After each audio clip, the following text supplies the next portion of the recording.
righty. Today is March 11th, 2022. My name is Ron Hulbert, and welcome to Friday Night Live with lots of leaders and my beautiful co-host, Lynn Nakamoto. I'm from Orlando, and Lynn is from Florida, also in St. Pete, where she has the beautiful beach. And go ahead, Lynn. All right, welcome everybody. We want to let you know that Mr. Ash Mufareh will be attending at about 9 p.m., so in about half an hour. So we'll be able to have some lively discussion before he comes along. We're going to start with our 4 IT professionals. We have Collins Mana from UK, Vincent Ete, also from UK, Bob Takusi from United States, and Oliver Fonte from the United States. Now, all of them have decades of experience in the field, and they're here to talk about ONPASSIVE and IT security. So we're going to give them the floor at this time.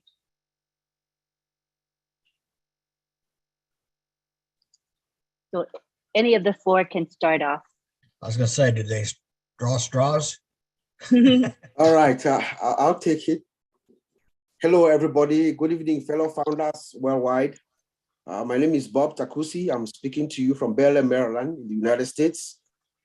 It's a distinct honor and privilege for me to speak before you this evening. I want to thank you, Lynn and Ron and everyone for making this possible for all of us.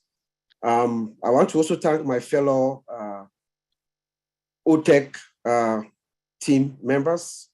We have my brother Collins. Collins and I are from the same town in Cameroon. We are both from Cameroon. He lives in England. I can't wait for us to transform our neighborhood where we come from, Collins, to raise the dreams of those who are there, as well as my brother Vincent.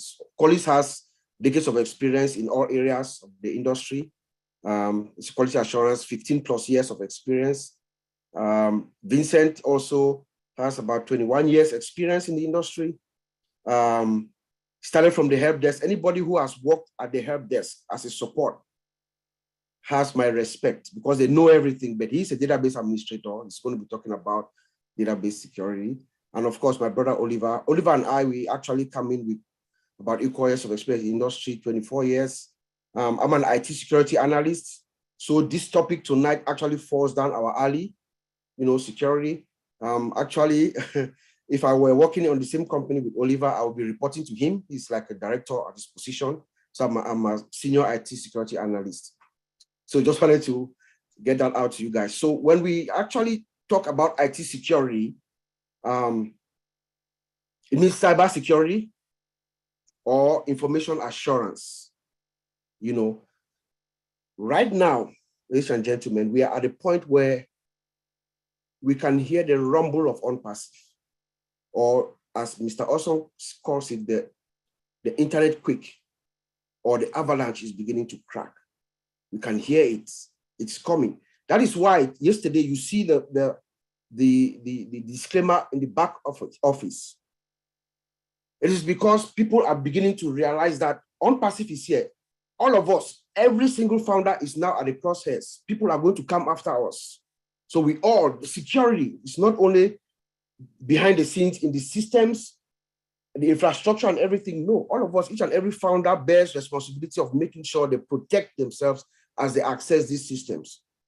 Because you see right away, before we even go public, before we even launch, a lot of people are already out there trying to come at us. As soon as ONPASSIVE launches, it is clear that we're going to dominate every area in the IT industry. And we're going to be at the process for bad guys. Every single bad guy is going to come after ONPASSIVE. Hence the security. So today makes it really appropriate for us to talk a little bit about security. Every company, every corporation worldwide, large, small, multinational, their number one priority is to protect their data. Remember, a couple of weeks ago or last month, Madi said something that I took with me as after that webinar. He said, your data is your money. And that's the truth. Every single company, their primary objective is to protect their data. We have something that they call CIA, the confidentiality, the integrity, and the availability of their data. That is the number one priority of every IT department in any company. They want to make sure that their system, their data is confidential, number one. So only those who have access, who can access that information, have the access to it. It is confidential. And not anybody can just come and get access to that information. Number two, the integrity is kept intact. So nobody can just come and change the data. Once the data is put in, it is kept in the state in which it is until it is accessed by the most appropriate individuals who have those access to. And then the third thing is the availability.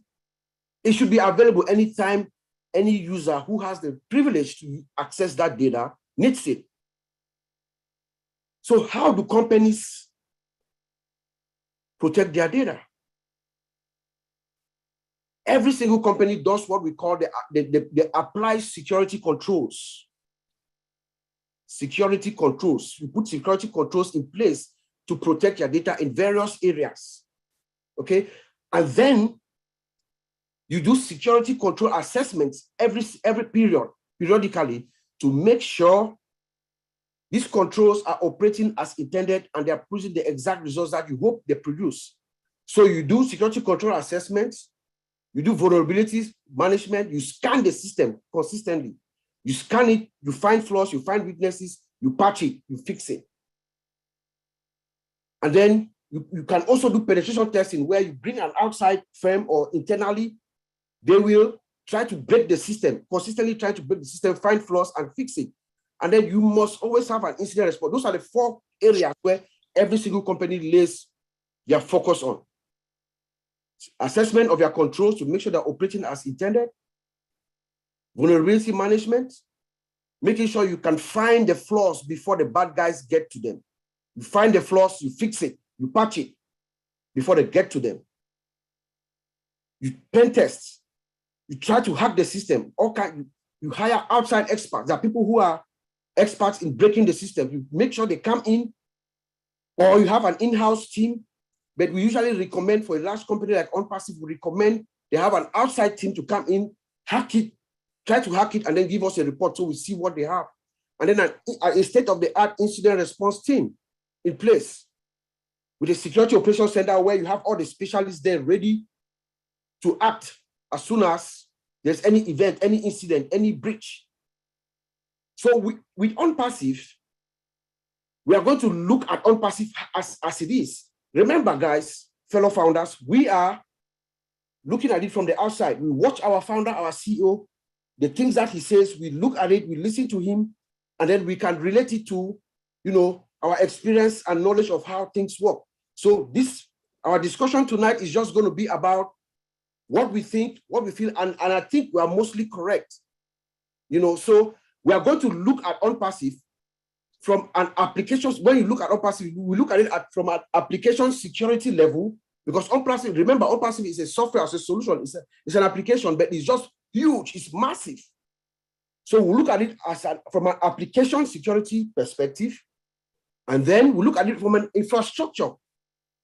The application sits somewhere inside an infrastructure, a system, a whole infrastructure. So we look at it organizationally. So I'm going to go briefly about it, and then my fellow brothers will come in and also add some meat. So organizationally, security-wise, I will start from, if I'm a security analyst, so what I do for my company is actually we're like the gatekeepers for the company. When there's any new company, before my company engages in any contract with any third party, any company, we do the security review. We X-ray that company, make sure they have the security controls that are in place before we allow legal to go on and sign the contract. So this is actually right down my alley. So we're going to look at it from that broad perspective, how ONPASSIVE is, as I see it. And from my review, it is good. We start from the human resource security. HR, what is their policy? I can tell you that it is good, because I know from what our founder has been saying, we do conduct background checks, because I will ask the third party, do you have a policy where you conduct background checks for the employees, your contractors or your subcontractors, your temporary workers and employees before employment. We know that it is the case with us, with ONPASSIVE. Our founder has told us that. And is there a policy for you to not hire someone who fails a background check? Yes, we know. Our founder has told us that. So we have that policy in place to do background checks, thorough background checks on the people who are working for us at ONPASSIVE. That is a fact. Number two, the second security control I want to check HR. What about when they come in? Do they sign non-disclosure agreement, confidentiality agreement? Yes, we know that's true. Our founder has told us that. So when they come in, they sign non-disclosure agreement, confidentiality agreement, because when you come in, you are giving access to all of our information, our data, everything. You have that access, our secrets. So you can't go out and reveal it out there. We reserve the right to go after you, to go after you legally. So we have that control in place in ONPASSIVE. I know that because our founder has said that a few times. How about training? Do you have a training policy in place? Fortunately, last week, or I think it was last week, our founder told us we have a training department where employees are trained. And this training is not only about the ONPASSIVE product, it's also about information security. Because all of us, every single one of us, the employees, and even us, the founders, we have to know how to make sure that the system is secure. There are attack vectors out there that we are taught. We have to teach the employees, the contractors, everyone, even us, the founders. You have malware, you have weak credentials, so you have to make sure you set your credentials, strong credentials. You have ransomware attacks, but the most common attack vector where people are attacked where systems are attacked is through phishing. Where, like your bank, for instance, you receive an email that looks like it's from your bank, or your password is locked because someone tried to attempted to log into your account. So here, click this link and try to reset your password. That's what phishing looks like. So they teach you about all those things to be able to identify those kinds of tricks, because most hackers, that's how they come through to attack your system. So that's phishing. And then for the developers, our engineers, they also need to go through training periodically. There's something called OWASP Top 10 vulnerabilities. They are trained how to develop secure code. You look at this thing every year. There's a company called OWASP. They bring out the latest threats, the latest attack, the latest security flaws that most hackers use. They learn how to code around that to protect it. We have that. The next control that I would like to talk about is physical security. And I can tell you that our founder is already applying physical security. Why do I say so? Remember, we used to be in Bangalore. In Bangalore, if I'm correct, it was just 2 floors that we were renting. Mr. Mufareh moved the entire team to Hyderabad, where he had a secured building. That is physical security, because I knew immediately that he was complying with regulation, because when he moved everybody there, you have a secured environment. You go through, there's a security guard, you have visitor access badge, you have locks, we have CCTV cameras, everything that entails secure for a secured environment. So now he has secured the perimeter to not only comply, but also to maintain the integrity of everything, all our assets that we have in there. So that is another check mark. And then we have access control. Access control is the next control that we look at broadly, that I would look when I'm doing a security review for a third party. Access control. We know that there's a process in place for managing access in our system. How do I know that? Mr. Mufareh told us, remember last year, during the pandemic, he told us that they have created an Active Directory. When he said that, we knew immediately that that's how he's restricting access to our system. Active Directory. And then password control. All of us, before we log into our systems, there's a password policy. You have to be uppercase, 8 characters, special character and stuff like that. And then we have multi-factor authentication. Remember, we're already applying that right now when we move to our GoFounder page, to our GoFounder system. before you get access to your system, you log in, you get a code that is sent you. That is multi-factor authentication. So that is security. That is how Mr. Mufareh has used access control to maintain our system. And our database person is going to talk about how access control is maintained in the database. We also have reviews. They review the access policy every so often. You have to review access policies to make sure those who have those access, they are warranted or not. If they are not, then they are removed from the log so that they don't have access when they are not supposed to have. And then we look at our network security from a broad perspective. Our network. We do have firewalls in place at the boundary, of course. Yes, we do. There are firewalls in place. We have logging, monitoring of our system. You have to be monitoring the system. We have monitoring and intrusion detection. All those devices, IDS, IPS, they are all there. Antivirus systems, they are all there. We have IDS, data loss prevention.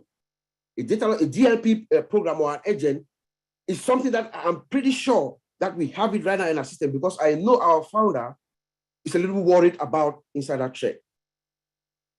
A DLP is an agent that restricts us, the employees, those who are inside the house, to extract data.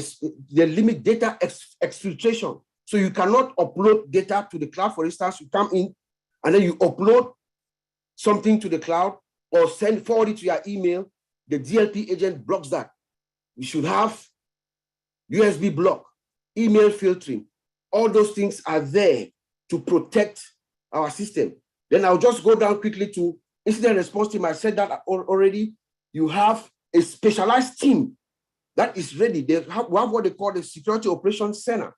It is there with all the top leaders of the various areas in your infrastructure, database administrators, the network engineers, everybody works, so that when the system goes down, they are ready to spring to action to figure out what is happening. Then a business continuity plan. We must have that, a business continuity plan. We make sure there's step-by-step process of how you restore your system when there's any flaw, anything that goes wrong with the system.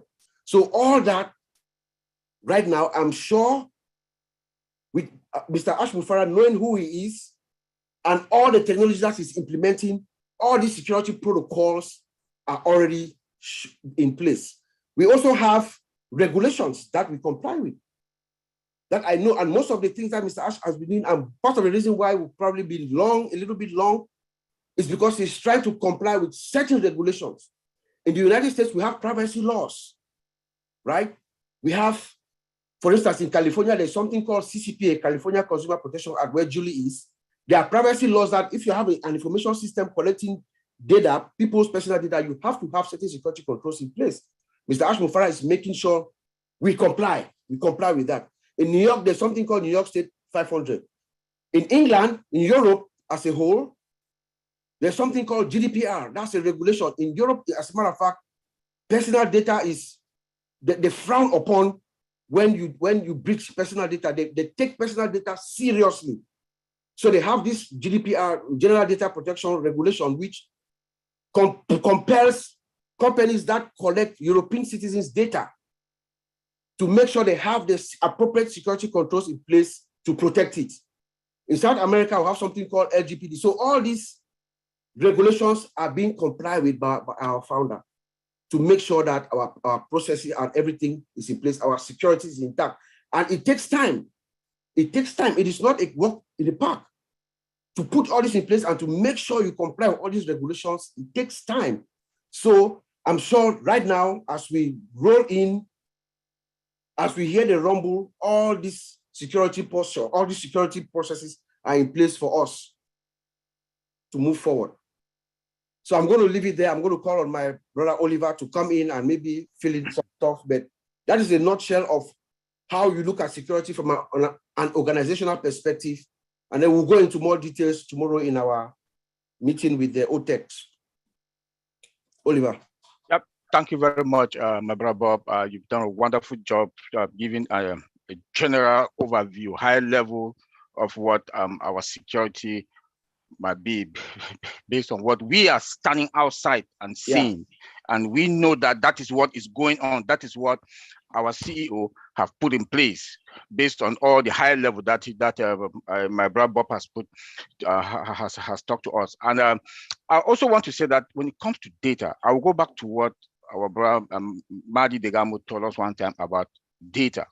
This is what we have to protect. When our customer comes and they see that we don't have good protection, good controls or policies to protect our data, is not good for us. And our CEO, for who we know, is putting things in place. When he comes and talk, he always talk about security, and it's because of that, those data. And he talks about our cloud, our data center, and the security that is there, because since it's also AI cloud security, AI alone has made our security in our cloud or our data center tight. That, you know, because it do have an event protection. It also have an automated detection. Automated detection that if somebody wants to come and attack, if the hackers, bad guys, threat, vulnerability, they want to come in, it has that robust dictation that is going to take place. And the encryption also, since there'll be movement of data, a lot of movement of data from our customers, it will be encrypted from end to end. TLS 1.3, I know the latest one is 1.3. I know that is what our CEO put in place. Then where the data will rest, where the data will reside, where the data will stay, that is at rest. I know there's this control that they use, AES 256. There's 128, but I know our CEO has taken 256 AES. That's where our data will reside. Then again, the firewalls, anything that comes, that's the internet security, anything that's come from the cloud is not secure. We have to secure with the firewalls, the dynamic and the statics and the dynamic firewalls, so that those that are in, you know, they have to protect it before even go to the encryption part and the address and the transit. Also, we have to also make sure that our cloud security, which is to protect the SaaS, which is software as a service, platform as a service, infrastructure as a service, where our infrastructure is, we know that our cloud security, it has to be protected. And I know our CEO, he has put all those things in place to make sure that all those controls that are there are well secured and protected. Come now to the endpoint security. Endpoint security now comes with the cell phone, the laptop, our desktop, our mobile devices. We will not protect the one that comes to your laptop or that is in your cell phone, but from our end, from our data center, is going to be protected. Is going to be protected. So when it comes to your cell phone now, it's a personal issue, except that our employees in Hyderabad, they are going to have those endpoints security, because they do have our company laptop, so it's also secured. And also, since we have the Active Directory that is there also, it is going to be secured and make sure that everything there is well also secured. Let's talk at real-time monitoring. I know our CEO has put something in place for the real-time monitoring, that in case the bad guys, they want to come in case the hackers, they want to come in case there's a breach, they will not, because our AI also has that robust, has that automated dictation that they can foresee future attack, and they'll prevent it from coming into our system. That is why ONPASSIVE is going to be one of its kind, because our system and our technology is so sophisticated that only our cables that go into our servers, like the CEO told us one time, you know, that is fiber optic cables. Now we also have IP V6 that it also comes with its own security. When you look at our emails, go to our omail.ai that we are testing now. It is at our access for us to test. When you go and look at it, go to Yahoo, look at Yahoo, or go to Gmail. They have spams, they have junk. Come to our omail.ai. there's nothing that like spams mail or junk mail, because we have that is spams free. So when you also look at our fiber optic cables, also come with its own security. It also come, all our technology devices or equipment that we use comes with their own special security. So everything in ONPASSIVE technology is secured. So our clients or our people want to come and buy or use our services, they are going to be well secured. I will now call on my brother, since my friend Bob Takusi, my brother, has given an upper level discussion about that. I'll also call on Collins to take it from there. Thank you. Thank you, Brother Oliver. Thank you, Bravo. Well done. Just want to greet all the Leadership Council members here, and it is really an honor to be here to talk about security. So, we're talking about security. Security is just one of the part of testing, because I'm a QA engineer, a lead engineer over 15 years of testing. I remember last time our CEO said something about testers. He said what? He said, they are professional hackers in a good way. We hack the system to make sure the system is, is good for purpose, it's fit for customers' usability. And I just want to talk, one of the part we are talking here is about security. Security is something that we do every day. Brother Bob have just said it, Brother Oliver, and I want to touch on 4 points of security.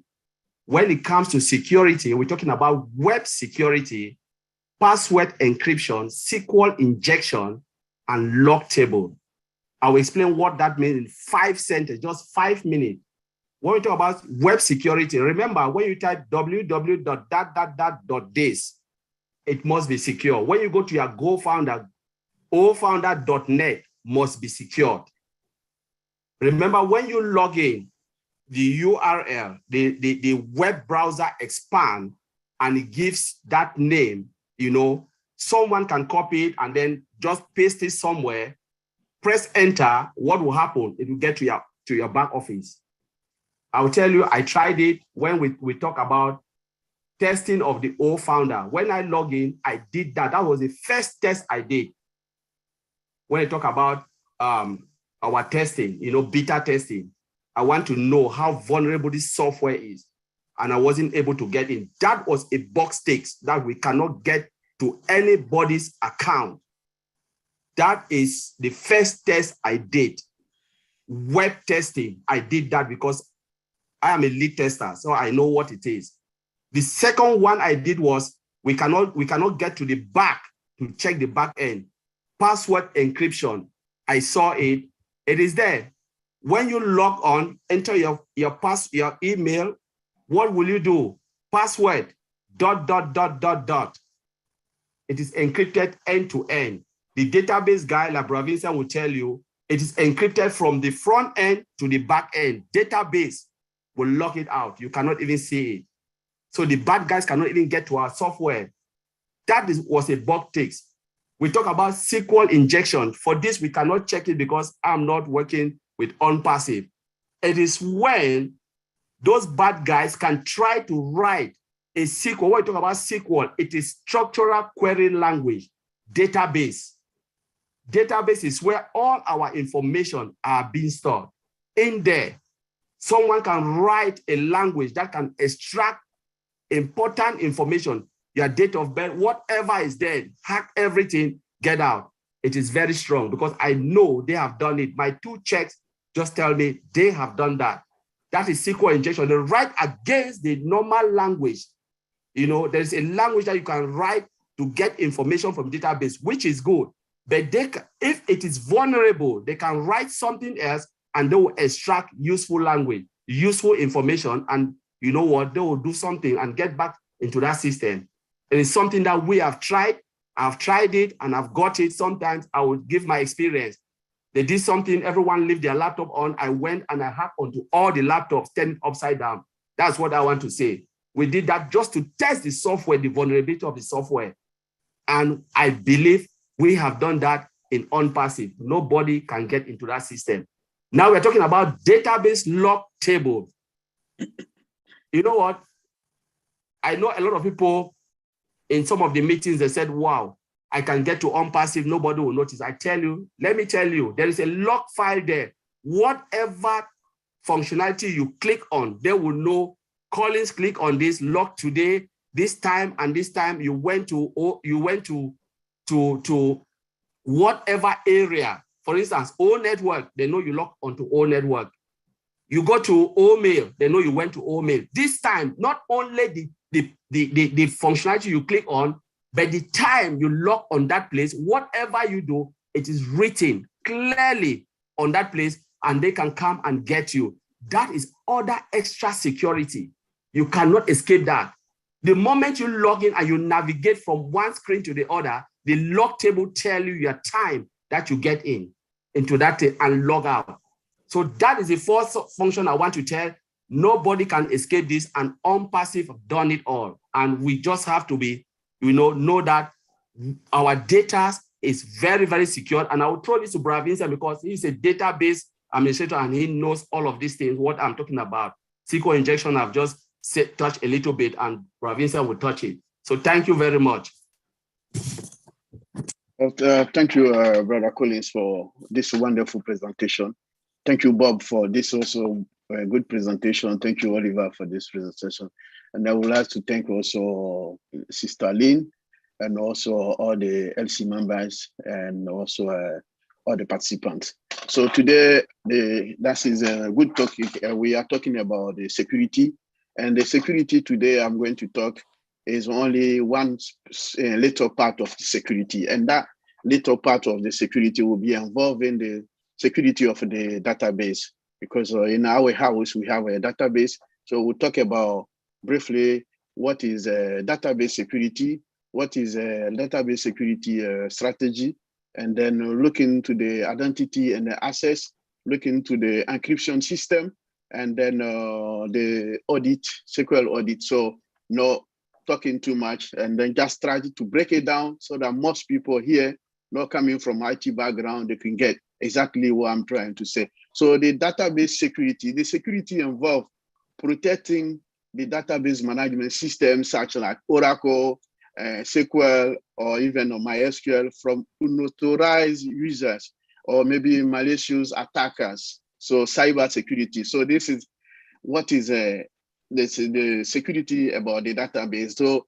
in the database also, we have a strategy. We use a security strategy. Then the security strategies involve tools, processes, and the methodologies to secure the environment and also maintain inside the database management environment and protect the database from intrusion, misuse, and the damage.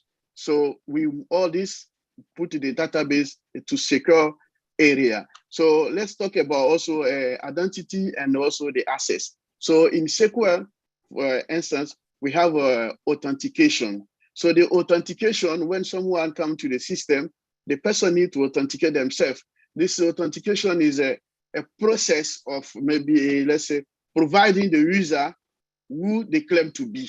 That is authentication. So this need to be done in SQL. And then when you break it to, once you are authenticate, you need also authorization. So the database system need to authorize you, like controlling the access on the resources and the command. So this is how we can give the database, assign in that case, the permission to the user within the database. So from authentication to the authorization, this is how the identity then access is done in the SQL. And then we'll talk also about the encryption. So when to protect the database, it's not only the authentication or authorization. We also think about the encryption system. So we have an encryption system called transparent data encryption. So the transparent data encryption, other name of the transparent data encryption is called encryption at rest. So at the moment when we are off office, like right now, the database is not used, so the data is at rest. So we did we protect the data using this transparent data encryption, protect the data at rest. So this is so that from unauthorized users, those who are they don't have to use the data. So we protect the data for them. So when someone, I give a very simple example. Let's say now all the engineers, they are off. We are here, we are this webinar. Someone can go to our system like ONPASSIVE and try to catch the data, and then take the data, go to the different company and try to restore the database. So using the encryption system, whatever you cache or the database, you take it protected by the TDE, you cannot restore the database to anywhere in the world or any company you pretend to try to steal our data to.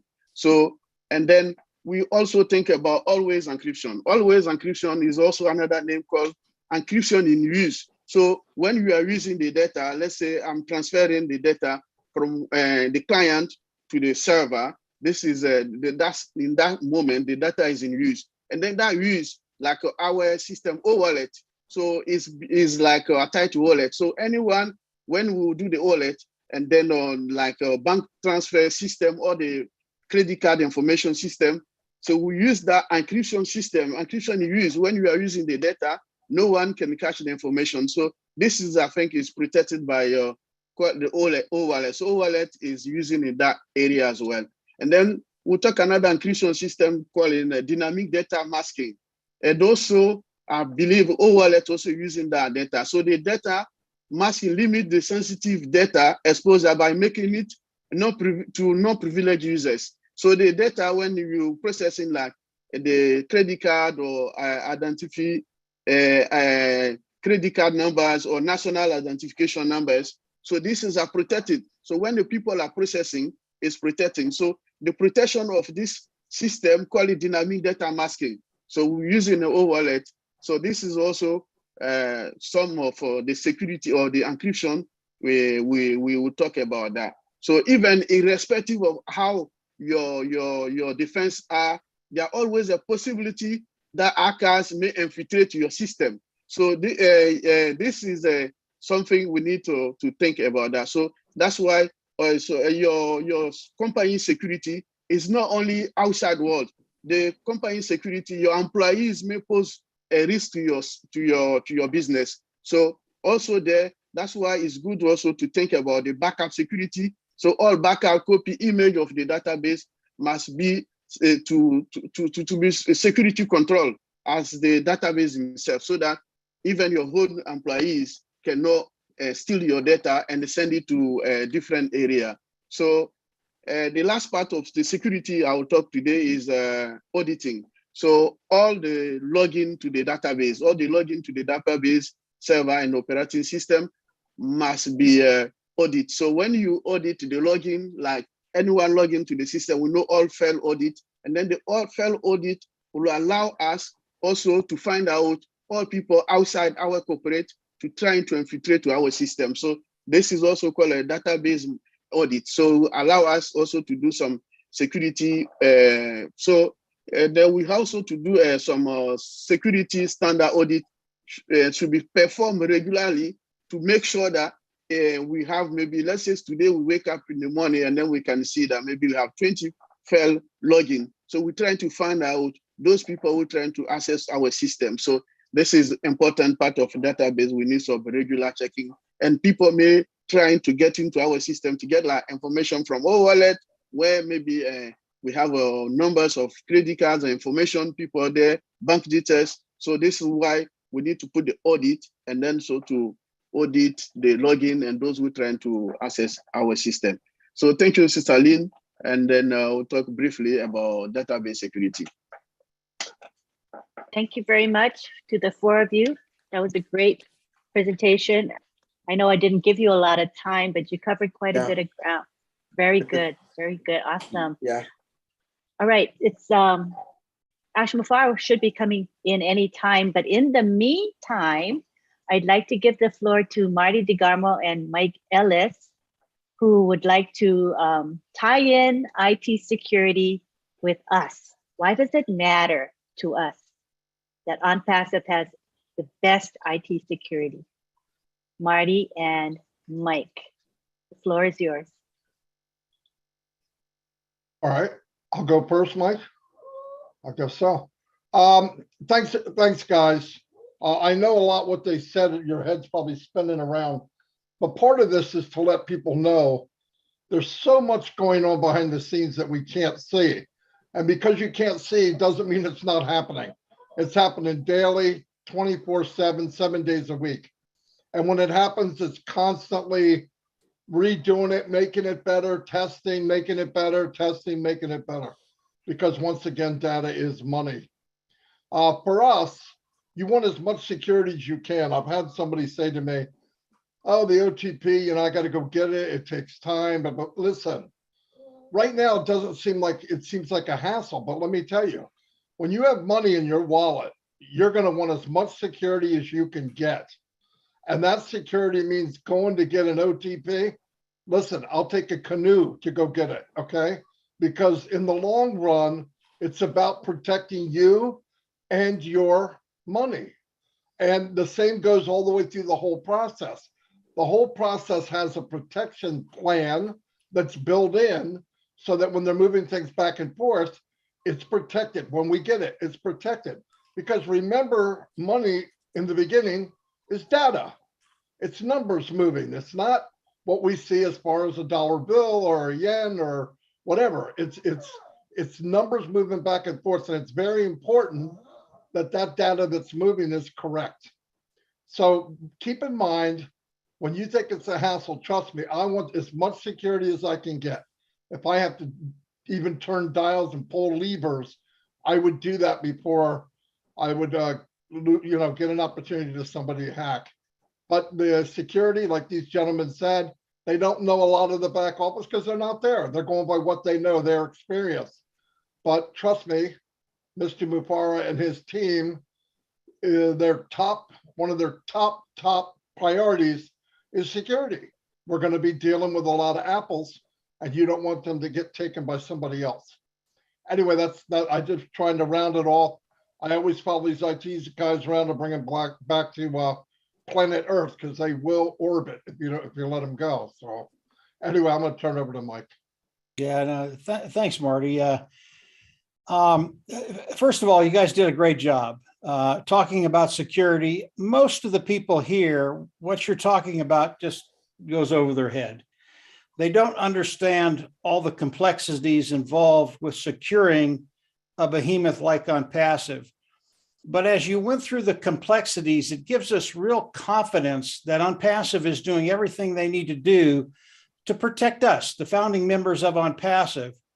And what kind of came to mind as ONPASSIVE goes into the global launch of the world, and any one of us are doing whatever we do, some little bit of marketing, and we get to a point where we're bringing in a tremendous amount of customers. If the security isn't there, if the complexity isn't there, the customers coming in can be diverted to other teams that maybe don't deserve it. And everything that they've talked about protects us and our organization as we start to build it, and as ONPASSIVE builds it for us. All the stuff that's going into this, it really does. It protects each and every one of us as Ash gets into this massive marketing campaign and where everything is going to go. Without the security, without the AI, without the intricacies of the system, it's almost impossible to do what Ash has promised he's going to do for us. And in the end, that's what we want. We want the system to work flawlessly. And the way that these individuals have described the security system, very, very complex, really over my head. I'm not an IT guy, but I know based on what you all are saying that we're in a really, really good place. And as we move forward and we start to build our business, it will be secure. It will be put in a place where nobody can come in and do the nefarious things that many, many people would love to do. So guys, you did a great job. Absolutely awesome. I look forward to hearing more about it. And eventually this hard head will open up and I'll start to understand a little bit more. But you threw out a lot of stuff out there today. You really did. But an awesome job, guys. Go ahead, Lynn. All righty. Well, we know that Mr. Mufareh will be coming in any moment. So why don't we see if any of you check, guys. Mike, Marty, have anything else you want to bring up? A mini topic that we can discuss until he comes. Not too involved, because you know he'll be here any moment. Yeah, let me talk about let me talk a little bit about the application security, and so that we should understand why to come out just with one product, it takes a lot. Like we did talk about our system development life cycle last week, and I just want to talk about the application part of it, which is the coding, writing of the code. With that, the developers, each phase of any code that the developers they want to come, they have to be a security embedded with security in it, and they have to test it again all over again before it moves to the next phase. To the next phase now, there's also going to be security also that is going to be embedded into it or built in within it, and they will check it again before it moves to the next phase. So for we and the CEO and the tech guys in Hyderabad, for them to take less than 3 years to come out with the number of products that we have today, I think we should give them a hand of applause on that, because it's not easy. It is not that easy what they've done in less than 3 years, and the amount of products that we have today. With what we know, we the IT guys, we know what they are doing at the back end. They've done a wonderful job. I think we should also give thumbs up to our CEO for working with them, making them to come to this level. And that's why when I see people keep talking, why we've not launched, why we've not done this, I just laugh. I just say, if you people know what is going on with the pandemic and all whatnot that has been going on here, he has done a wonderful job. Because remember that we also have AI that is embedded into each product from scratch, from foundation up, from scratch. Then we have the integration part. It goes to, everything goes through all this process, and security is also in it, in all the levels, in all levels. If you look at how we were in the alpha testing to the beta testing where we are now, that we are ready to roll out to the public, please, they've done a wonderful job. And there's nothing, it's all about the data. It's all about protecting our data. If you look at our data center, I don't know where it is. We don't know anything about it, but standing from outside and looking at what is inside, what is going to happen? 5G, fiber optic cable, AI is there. You know, our servers, in fact, they are all secured. Security is in every level, in everything in ONPASSIVE technology equipment. So please, where we are now, we should be celebrating. We should be celebrating, and we should pray for Mr. Mufareh. And those tech guys in Hyderabad, they are doing a wonderful job. They are doing a wonderful job, and I know they should be working day and night. They should be working day and night. From the firewalls to the encryption, I hear our CEO talk yesterday about our data are being encrypted 100%. It's not easy for a CEO to come out to make those type of heavy pronouncement as an IT security person, which therefore means he knows what is behind, what is behind. We don't know. We are just talking. We don't know. But when when I heard him say that yesterday in the Indian webinar, I was like, wow. As a security person, I will not give 100%. I will give 99.99. I give 1 to God. Mm-hmm. But he came, that pronouncement yesterday that he made, that our data are being encrypted 100%, bam, because he knows what is there. Thank you. Yeah. Let me add to that real quick, just to piggyback on what Oliver is saying.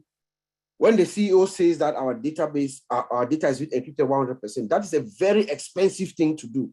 I'm sure my brother Vincent will say that to do a whole database encryption, that means you're encrypting the entire database. Most companies, they do row basis, they don't encrypt the entire database. They will just figure out the rows or the columns that are, that have like data that is confidential, restricted information, and encrypts just those, columns, not the entire database. So when the CEO said that, That means he's going all out for our protection, which is a very, very, very good thing. And it's very expensive for him to do. I also want to add that as he's going along, he's complying with several regulations. Remember, every country on planet Earth, at least they have their own privacy laws and their own regulations. So we have to comply with those regulations. So he's going along, looking at this, go to this country, and we know we have lawyers all over the world. They are coming back and say, hey, this country is that. So they have to also program it such that from a security perspective, they are complying with those companies. And I'm sure we also have other audited controls. Like I'm pretty sure that our founder has probably gotten in other third-party, auditors, like one of the big, maybe like Pricewaterhouse or KPMG or somebody like that, to come in and actually x-ray the system and then give them what we call a SOC report. That's what most companies do. They'll call an outside party to come in, do an audit of the system, of their security posture, and then they'll give you an attestation that they've looked at their security posture and this is it. Then we also collect, we will also be collecting, we'll be receiving payments, right? We'll be receiving payments, which means credit card information is being collected and all that. There's also something called PCI DSS compliance, where banks have also gotten together and then they have created their own security controls that have to be in place. So I'm sure also we have somebody that is going to come in and give us that attestation of compliance. And then for multinational corporations like us, we are all over the world, so we might also have what they call ISO certification 27001. That covers us around the world, and that takes time and money to do. So I just wanted to applaud our CEO. I know he's getting us to the right direction, doing the right things. And like Oliver said, this is not a walk in the park. I think I told Maddie in our last meeting, there was a project I worked on a few years ago in Philadelphia area, Pennsylvania area. We did a cable company called Adelphia Communication. We built their system, just one system, order entry system. We had the inventory database and then the front end where you place your order. It took us 3 years. I was in the project. I came in halfway, but the project took us 3 years, just one system. But here we are with about 50 plus products, almost at the verge of coming out in less than 3 years. And our founder and our team in Hyderabad, I just also wanted to salute our engineers who are working in Hyderabad. They have done an amazing job. This is not a walk in the park, what they have done. And the only reason why this is happening is because they are working night and day. And we saw that demonstrated when they launched the O-Founder page. Our CEO was telling them to go to sleep, and they would not go to sleep until everything was fixed. That is the attitude. That is why we stand here tonight. We are at the verge of something great in history. We are at the verge of making history. We are at the verge of coming together as one company with almost 1.2 plus million people ready to do something that the world has never seen. So I really, really, really respect and give our CEO kudos. And I'm just glad to be part of this. I'm glad to be part of this history that is about to unfold in our eyes. So I thank you, Lynn. I'll send it back to you. Chip in something. Can I just chip in something before Rosmenda comes? Please do. Oliver just said something, and Bob just said something. I was just thinking right in my head, and about many products integrated together. And we can just imagine about system integration without security breach. It's a massive, massive thing. When we look at the O-Founder page, we look at the O-Founder as a product, as a system. But how many products do we have in O-Founder? We have O-Mail, we have O-Tracker, now in there we have O-Network. All of those products are standalone products, and they are all integrated in O-Founder. How do you integrate those products without security breach? That is mind-blowing. That's something people don't think about, because they are standard. They are massive, massive products, on their own right. And you've just integrated them on one platform called O-Founder, and you didn't breach any security. People don't think about security, because security is one of the biggest when it comes to quality. How do you verify and validate that information will not creep out? from one end, from end to end. How do you verify and validate that?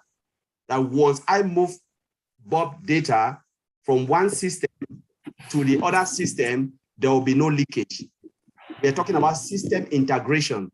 You're integrating one product to another. This is something that can take years upon years. I remember a project I worked, and we've taken 1 year, and we're going now 2 years plus, and the functionality coming up, and we have to integrate them, and we have to make sure this product is talking to this product via the APIs. How do you do that without leaking information? Because this data has information and the other has information, and you need to make them to talk together, recognize each other. It is massive. And when we want to look at what those guys are doing in Hyderabad, we just have to applaud them, because it's a day job. It's not just, like Bravo says, it's not a walk in the park. It's something that a lot of coding, a lot of thoughtful process to make sure we as founders, we are well secured. And even the customers and researchers that will come in, they are secured because they can use it, sleep well, and know that their data are secured. That's what I just wanted to add. Thank you. Yeah. Go ahead, Bob. Yeah, just he was talking about the integration. Just that integration hub by itself is a special case. It's another something else that I'm actually in wonderment how they are doing it as we move along. Because I've also been part of a project where we did something like that, but he gave us a clue when he was talking some time ago that with the system development lifecycle process that are using the agile Scrum approach, So that actually made me understood that, oh, this is why we're here, because just that integration hub is a project alone that could take a year or two to have everything work together as it is, It is a massive, massive initiative. But because our CEO is a very smart guy, and the agile Scrum approach is the approach that is the approach that we use now, companies use now, is the current, is the thing that's in. So all the teams work together, they write stories together, they develop their coding, they are, testing, everything is done together, and then they produce a functionality at a sprint, they test it all. So that's why we are where we are, because of the smarts of our CEO and the approach that he's using. Because just the integration hub alone, it's not easy to build. Thank you. Thank Absolutely, Bob. I just want to add a few things into this, what you have said, and Colin and Oliver. I'll not talk about this tech thing, but what we have seen over there when I went over to Hyderabad, and Neeraj would agree with me that such a best infrastructure sitting here in USA, making something thousands of miles away, and managing a company is not an easy job. Everyone has to understand this thing. The amount of professionalism which Ash has created over there, that is a treat to watch. We have gone there, we have seen the building, we have seen how much security is over there. Not even a single thing can enter from that gate without scrutinize everything. So the security is flawless. Okay, the staff is such a friendly staff I have never seen. Otherwise, a staff would sit somewhere else. They don't care about you. But as a guest, when we went there, they are so caring, and those persons are caring because Ash has set up that culture into ONPASSIVE that everybody is important over there, whether it's a staff, founders, or anyone. So he's creating a value over there. And the amount of infrastructure which I have seen personally with my eyes over there, lines and lines of computers and set up over there, and staff, and the pattern of each and every floor. So everything is like a well settled professional company. So if a company has such a passion toward its business, their staff has a passion, the founders has a passion in themselves, I think nobody can then stop us. Nobody can stop us. So ONPASSIVE is like when Ash says, yes, we are making with the heart. Absolutely, I'm 1000 person agree with Ash that yes, it's ONPASSIVE is getting made with a pure heart. Okay, one is a heart and one is a pure heart. This is a pure 23 karat heart. You know, I could say that everything is done with the heart. Products is getting made with the heart. It's for the humanity. Each and every thing has been so such a I can say that it is prepared with a dedication that nobody can I can't imagine in my life that such a thing has like anybody has thought of this. So just people have to understand, and what we have done, we have just given a $97 for our position. That's it. We are not doing anything. As said, just sit, have patience. We are doing work for you all guys, for the whole humanity. So our only duty is to be patient, be calm, be positive, and things are getting done. And 3 years in making, because we have all, I think we all have now seen with our eyes a baby getting grown up into such a huge giant that we are now talking about launching and everything. So ONPASSIVE is such a way it has been, it is getting made that we are a proud founders, we can say, of ONPASSIVE. And I think if as a okay, we are making it, and I have to wait for another 1 year, 2 years here, I'm always in over it. So thank you, Ash, and thank you all putting up such a great passion into ONPASSIVE. Thank you. Thank you, Gershminder. Appreciate your thoughts. Well, we have our special guest who has just arrived. And I just want to give a small reminder, a subtle reminder, that this webinar is a listening webinar. There's no question and answer session here. Let's share his heart and his thoughts with us and soak it all up. So at this time, I would like to welcome Mr. Ash Mufareh. You're warmly welcomed. Very nice of you, Lynn. Thank you so much. I appreciate you. I appreciate you, Ron Hulbert and Lynn Nakamoto, for inviting me here, for doing this. I cannot thank you enough, Gershminder. That was incredible. I'm really in depth for you. So ONPASSIVE is secured for 2 major reasons. You can ignore the first one, but I have to say it. This is what I believe. It sounds completely radical, but you don't have to take it. You can go to the mechanical one. God is protecting ONPASSIVE. I have my signs. I have my incidents. Call it delusional. I do believe we're looked at by the ultimate power. So no worry. Number 2, it has the best group of founders and leaders that will continue to protect it and look out for the safety and sustainability of our business long term. I do not want to repeat what I heard in the last portion. I do want to thank all of our tech experts. They seem to be very knowledgeable. They really understand the details and the mechanics and the complicity of what goes behind the scene. And it's kind of refreshing to see somebody who would appreciate and understand what you do and what you go through from a mechanical perspective. We try to avoid it for a couple of reasons, because it's kind of, not everybody's forte. 2, you don't want to say your recipe. You don't want to put it out to the crazy maniacs out there, right? So there's always somebody who's trying to have a shortcut to their fame, in a way.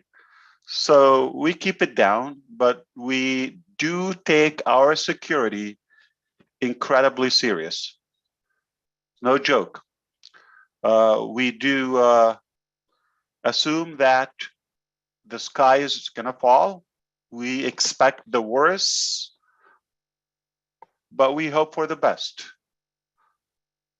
But after we do our due diligence, we do the mechanical measures, and it's not one thing. There's so many elements just for that security part. Creating the products, envisioning the products, designing the products, developing the features and technology is one thing. Logistics is one thing. Recruiting people and attracting some specific high level of skill and talent, pulling them out from maybe competitors or big brands. It's a big thing, and it takes time and a lot of patience. What we do in ONPASSIVE, without the mechanics or the details, if you don't understand anything that I will say, you're just not missing anything. You don't have to know it. But for those who know it, just to know, or at least if you understand the list that we go through, it will give you the perspective. We do our best to our ability, and the best of our ability, to protect our business, your privacy, your data, essentially your money. All right, all in all. So security is our existence, is our life threshold in a way. If we have some loopholes, or if we have some weak areas, we will be taken away. People can hack and hijack your data. There's identity theft, there is spam, there is breach, there is this, there is that. Okay, defamation is another form of this dilemma. All in all, it is not something that you can think about or later. It is essential, critical. We do have, I have mentioned a few things in the past, and they were just names, but when I say them now, they are done. They are a reality. I was talking about our blueprint, our roadmap. Okay, now it's a reality. Okay, so firewall, you don't know how much it cost us for the so many locations. I understand most of you talk about Hyderabad, but it's not the only location we are working with. I mean, it is one location among several actively being worked on and with. So to keep the firewall between all the networks and the communication is already done. That is expensive. Our hosting anything that gets to the World Wide Web, it's already on the cloud, but we don't put it on the cloud until it's perfected and secured. So our infrastructure is local servers, different alternative unannounced hostings, just for different purposes. So you might find one product is hosted in a different region on a different provider. Some are local, some are dedicated, some. So we have a variety, a complex combination that even if somebody works with us on the topic, they need guidance to be able to untangle it. It's really meshed up together, complicated, not to say somebody to figure it out like, an outsider. Even someone with us, it takes time for them to wrap their head about what we're doing. And that's a good thing, because, by the time we sense thing or anything, we will have already closed that hole, or which is now not happening. It used to happen more frequent. We don't have to announce it. Okay, the good news is we really didn't ask for anything major from our founders. If you think about it, just email and any name that you use is nothing. Phone number was not verified. mailing address, no credit card stored, none of that. All right. So there's nothing to worry about that we store until now, but moving forward. So after now we secure, now we can add data. All right. So we have anti-fraud, anti-spam policies and tools that we use. It's not easy. Okay. You know, even the payments, that's something we never talked about. Many payments are put on hold until we look at the AI data that is provided, such as there's so many bounces or bounce payments from this IP address. The email or the credit card was copied and pasted, not like manually input. It has purchased many things, high level of rejection, something, you know, so you get a lot of parameters and indications on that. And we review them manually. You know, we screen those and we decide, do we accept it or reject it? So it is really, there's a whole, so many walls and fences by the time you get to the payment. And you think, oh, you're just putting a card name and it's gone. No, no, no. There's so much data is collected because especially with the money. Now, why it is important now at the moment, you know, if somebody's payment bounces, we can just easily terminate them permanently as a founder. But it's important to build the right structure. When we move ahead, we are in control, not at the mercy of somebody's integrity. All right, there's no assumption. It just, we have to do the you know, the right steps. We have a zero bounce system that we created, okay, in-house a while ago, been a couple of years already, which every email address is added to us. Like, that's why sometimes you see some emails, they don't go through and all of that, because they're either blacklisted or grade listed on some spam agencies. They don't have the best reputation. I don't know personally any other company would do this. I do assume some probably would do it for different reasons, background check or something. So they would care about the authenticity of the email address. We do verify email addresses. Okay. Speaking of background check, no one gets into ONPASSIVE unless we go 3 layers of background check now. Because listen, security from outsiders is one thing, but from the inside is where the pain comes from, whether founders or staff or, you know, so inside job is a bigger risk than the outsiders. So that's why it's important who is in our team.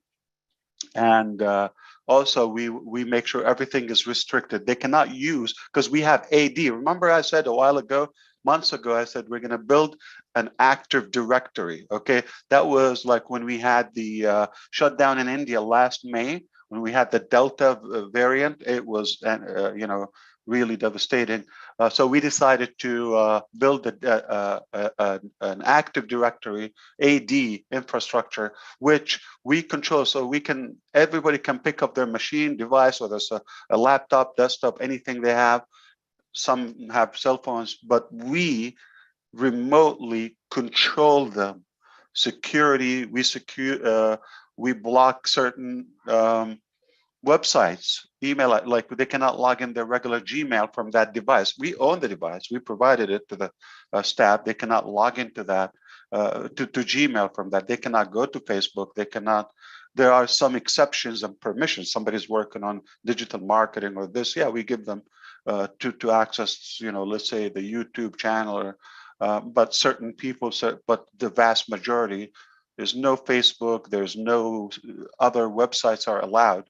You just go to where you need to, permission-based, and they can't, you know, go just to the World Wide Web and download things, and, you know, then somebody get into that machine, and those machines are secured, and, you know, there's a lot of softwares on them, so many softwares. So yeah, inside is more important than outside. So we do have that zero bounce structure. I like it, how it's instant, but millions of processes and activities happen in a blink just to validate an email address. And that's a costly process, but we choose because we just want to make sure we're dealing with real people. All right. Many times, people will register with an email address, they can make a mistake and all of that. It just doesn't go through.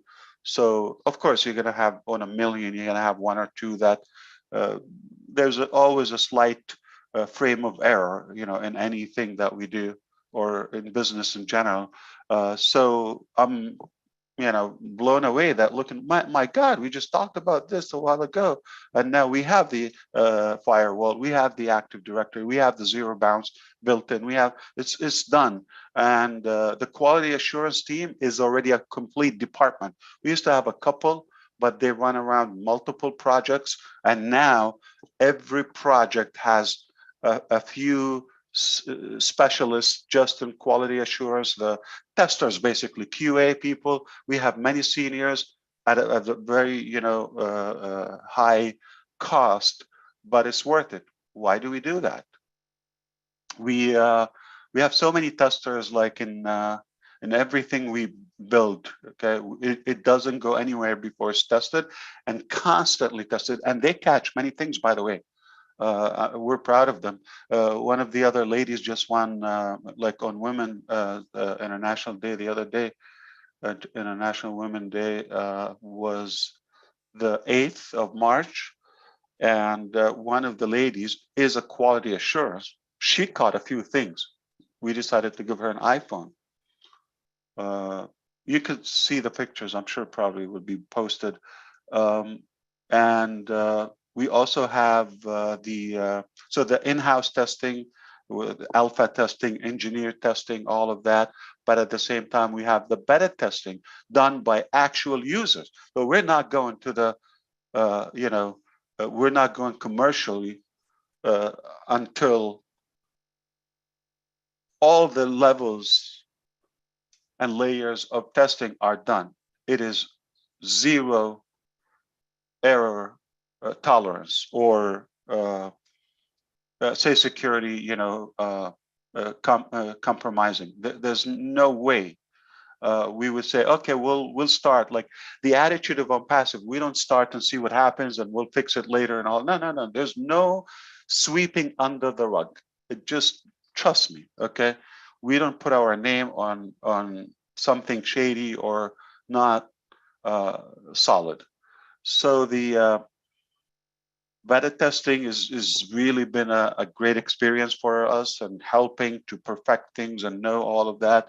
We also have the smart database. It is extremely sophisticated. It is not one thing. There's so many types of database we use. If you think, I'm just going to say MongoDB, it's there. If you're thinking Oracle, it's there. If you're thinking MySQL, it's there. If you're thinking NoSQL, it is there. I mean, there's not unturned stone. But to get them to work on different areas together, that is just not a choice of a traditional company. Okay, most companies will say, well, we just need one. What's the easiest, the fastest, the easiest or the cheapest payroll on that talent? Some of them are very expensive, but that is not how we look at things. We look at what is the ultimate value? What is the maximum level of security we can provide? We have, the infrastructure of our database, which is, I said, even for founders and the revamp of that, it is perfectly fine now. As you see, it's not blinking, right? It's been a while from 2021. And zero downtime, I'm sorry, like almost 100% uptime. Like if you're talking about 4 months almost, it did not go down for a blink.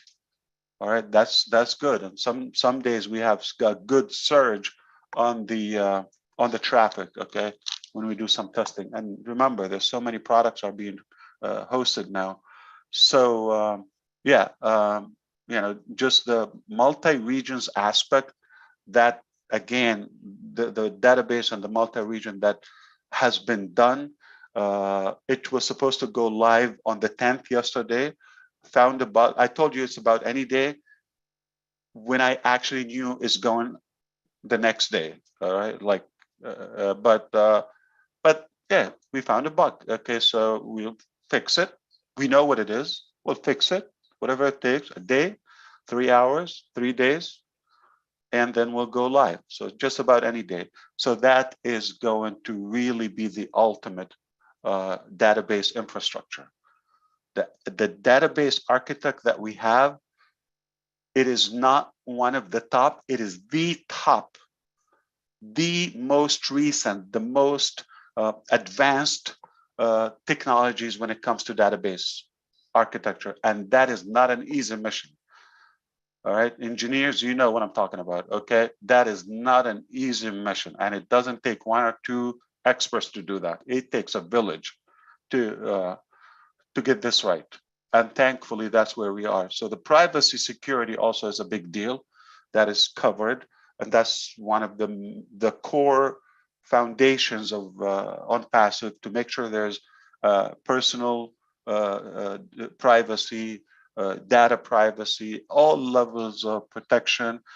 Every single corner page and all we have is SSL, security socket layer. That is a license. We get it, meaning you're certified to, your domain name begins with an S after the HTTP. There's also an S. So that means it's secure. Look at any website we have. You're going to have that to find that S, whether it's ONPASSIVE, whether it's OFounders. That means it's already validated. Okay. So the encryption, we work very hard to make sure, even if one of our staff, not that we doubt anyone, but if somebody one time change, or under any circumstances, or somebody get a hold of them, or under pressure and under any reason, they want to give out some data or get a hold or import, export, so to do that, they cannot. Why? Encrypted. They'll get a bunch of code. So even if I wanted to go to one of the engineers' accounts, whether it's Bob or Oliver or these incredible gentlemen, I wouldn't be able to do that. I would not be able to get into your account. I'm talking about all founders. Needless to say, to go to your wallet, I will not be able to do that. By choice, by design. Okay, I know me now. I don't know me after a year or 2 or 5, and that applies to every one of us. So I'm not making a suspicious, judgment on anyone of our staff anywhere. This is a real life. Okay, so, and we take our security extremely serious. So the multiple authentication layers. There's some things like, for example, we use AWS, right? No secret. For us, anybody to log into the root, it goes to at least 4 countries, 4 different people, 4 different countries. There's a phone involved. There's multiple emails involved. There's some security, whether it's CAPTCHA, whether it's a code or something. It is painful for us when we want to get in. I sometimes need to get in. It is painful. I have to wait for a few people. We coordinate, we'll go now, do it. All in the line, and we go to get it, just to get in. And just once the session expired, that's it. We cannot, if after 5 minutes, oh, I forgot something, I need to get back in. Hello, wake up, it's 2 a.m., I understand, but we need to get in for like 1 minute. So it is painful, but is it worth it? Is it the right thing to do? Absolutely. So multiple authentication. I mean, even look at OFounders. You have to go and get an OTP from your back office, from the email, which still doesn't have, the severity of what's coming and the importance of what's coming. I'm not saying it's not important, but not at the. It's going to get more valuable as we go. So the AI latency, and this is pure mechanical, but it is beyond human calculation to be able to trace our data. Okay. The most advanced framework. So how you develop also the technology, is it something outdated? Is it something cheap just to get things done, and it can be penetrated somehow? No, we go to the highest, and it happened several times that we're working on a version of edition of Java, or one of the frameworks that we use. Is basically the programming language, and they come up with a new addition or an upgrade, and we go back and redo things. Is that fun? Okay, yeah, it is fun. Not for the team, but the good news, you don't have to go through that. And if I am talking Greek to you right now, you don't feel bad, okay? It is normal. I'm just, somehow responsible to give you the official formal preview or view on the security topic, on top of, and it's a confirmation to what has been discussed. I didn't hear everything, but I'm really happy, and it is refreshing to see that in our family we have those intelligent minds that understand the complexity of the topic. Not that we want to get a tap, on the shoulder or something, but so we can be practical, so we can understand the scope of what we're doing. It's not easy, not quick, but we are doing it at the highest levels. So the framework is really a big deal, because sometimes it's a challenge to find people, whether in Angular or Spring Boot, or any framework that is rare. So it's a highly paid package. I often tell our staff, when we're onboarding somebody, you have work until you die, because they just have a good skill. Yeah, there's a high demand on those talents, and they got nothing to worry about. They just keep on getting raises and appraisals on their salary. And they are super qualified people, by the way, in many areas. Like, we didn't have this 3 years ago, but fortunately we have grown to a level where we have become a good attraction. Why they prefer to come to work with ONPASSIVE, I understand the gadgets and the details of what we do is tempting and appealing, but at the same time, they also prefer to work on something rather challenging or exciting, not just sit here and debug. Okay, technically you're not doing anything, just just watching, and just dusting off the desk. But it's important, to keep their talent polished and updated constantly. It's a big deal, because you don't want to start a career in programming or database or any of these skills, and then 20 years later you just have the same thing. This is a high pace, fast pace environment. Its IT sector is just overwhelmingly fast. It's one of the fastest growing things. It's not the same. It's not what you've done in the 60s can apply today. This is day to day progress. And for that, they have to keep up their knowledge renewed and refreshed all the time. Yesterday, we had our IT network team. They had to get on a very advanced class, okay, provided by the company, but with major companies, okay. You know the company, okay, but why? Because they have to be up to speed. They have to be with the latest technologies. So we are investing, in good talents, not just to fill in the blank. It takes also time and effort to get where we are. That now we are the hunted, and people really appreciate in this sector that there's a new model. There's a different approach. We're a part of something.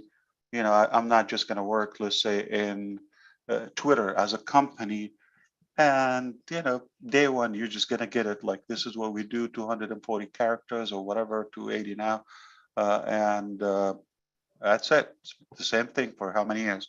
There's nothing exciting. But come to ONPASSIVE, every day there's a new product, and every product is like multiple features, and on and on and on and on. So it is good for those who like a dynamic, challenging career that will keep them revamped. Okay, so we take our security real seriously, as you see that. Okay, there's a good legal coverage now, so that can be also something, whether to protect the products, to protect the technology on those human resources that work for us, on outsiders, all of that. That is a part of security. All right. So we can go after any violation. So the redundancy of what we do, which is multiple regions, and you can cut in between and no dependency. So in other words, there's a good integration. It's hard to get, okay? And I want it to be that way. I didn't think we will get it this way, but I'm thankful it turned out this way. They're all ONPASSIVE, different countries, different regions, different offices, but and the work is integrated, but there's no dependency. If something happened in one country, one section, not going to affect the other one, all right? Purposely. And there is no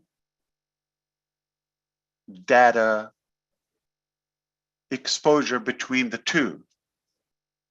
So if one wants to compete, or for any reason, it's just in a beautiful harmony, but mostly very secure, and it does make sense. Like it's so good when you build something so secure that, ouch, it's like painful for me to get in my property. That's a good sign. You understand? Okay. So for example, have you worked in an office or property where it's like there's so many access codes, smart cards, and sometimes biometric, whatever it is, up, down, elevators, things like that, and you have to go through, like, let's say, a checkpoint or the security frame and all. Think of that. Many times you think, oh man, it's complicated, like your own thing. You want to be secure, but at the same time, it's a pain in the neck. And that's where we are today. So we created this. Now it's not pleasant for some of us to get in, do the work, because of those layers of security. I take it as a good thing. Like us, we struggle to get in, and it's painful. So you could make an assumption what it would look like for an outsider. We also have a structure of a single sign-on. The integration is also a major take that we took on our responsibility, SSO, which is every time you add a product to the database or to the infrastructure, to the platform, it will affect. So let's say you have this car engine, and then you add a new piece, you add a new part to it. You're going to have to make adjustments to other parts for it to fit in, and it works in harmony flawlessly. It's not like just add and like, oh, it's perfect. No, so every time you add, you modify, you gotta, that's why the best gift to us, it's a treasure, oh founders. It's like our workshop, okay? It's our rehearsal stage before we go to the open market. All right, it couldn't be any better. I'm so happy, you know, this way. I don't think we could, you know, have any better. Compliances also on all softwares and all licenses and, you know, regulations and the users in terms of use in every country and all of that. That's a big deal. So we have teams are just working on that. So every item I'm doing, it has people work on that. That is their mission. That is their dedicated focus. So there's AML. What is that? Anti-money laundering, right? So also we want to make sure that in the financial department, there's no abuse of any regulation. So we are connected, integrated with other you know, resources to make sure that no harm comes from us or by using us. The another exciting topic to me, that we are such a good boy, that smart boy, active boy, energetic boy, that we went quickly to the data center ambition that we've had it a while ago, but we decided to do it much sooner. And I have to say, data centers with an S, okay? So the reason we do that is very simple, okay? You may guess, okay? Number one, why not? If you can own the cow. Number two, the cost effectiveness, the control of the usage, all of that, and the security is just a humongous factor of that. So we're proud to confirm that is already at a level where it is enabling us to promise the highest and the ultimate value, whether it's the per usage or capacity or storage or you name it, customer counts. We don't read the meter, if you wish. Okay, everything is unmetered and ONPASSIVE, right?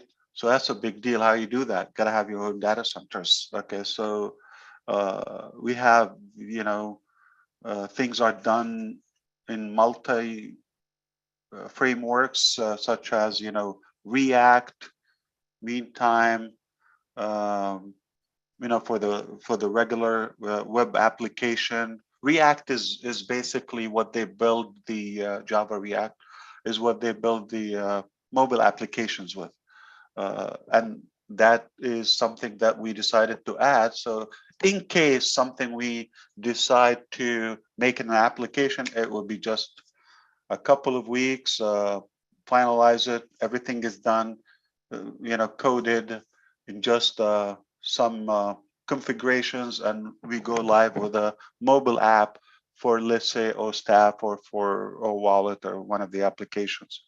All right. So even our buildings are highly secure, above average, and I heard Gusmender testifying the same. We just had a comment the other day. Do we really need bodyguards, bouncers? We can save some money, 1, 2, 3, you know, whatever. We have them work 24/7. No, don't want to save money. I want to keep my security, and that is for the safety of the premises, for the staff.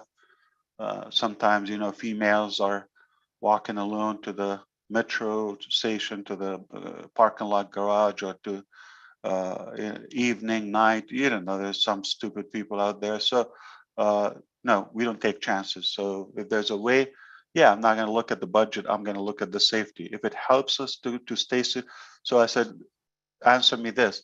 Do you feel safer with them around? Are they keeping things good? I said, yeah, I'm good with the money. Okay.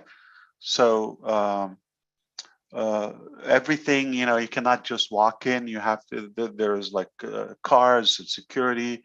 To be able to log in, you have to go through the AD, whether you work from home, sick leave, paid leave.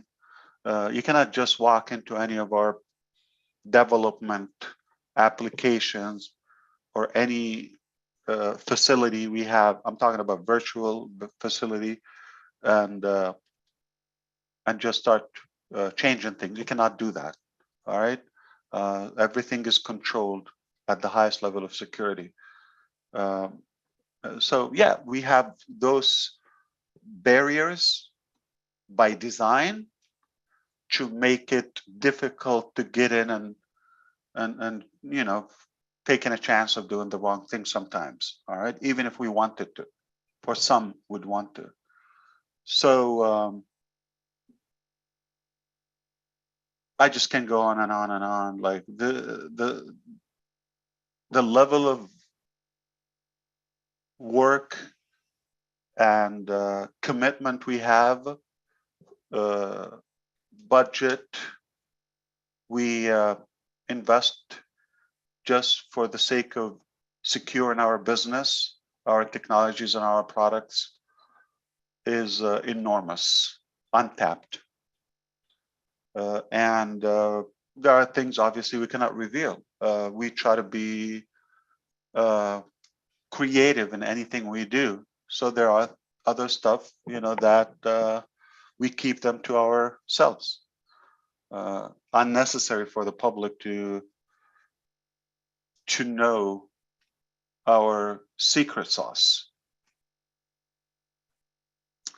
So what we're talking about, security, I think we're done, right?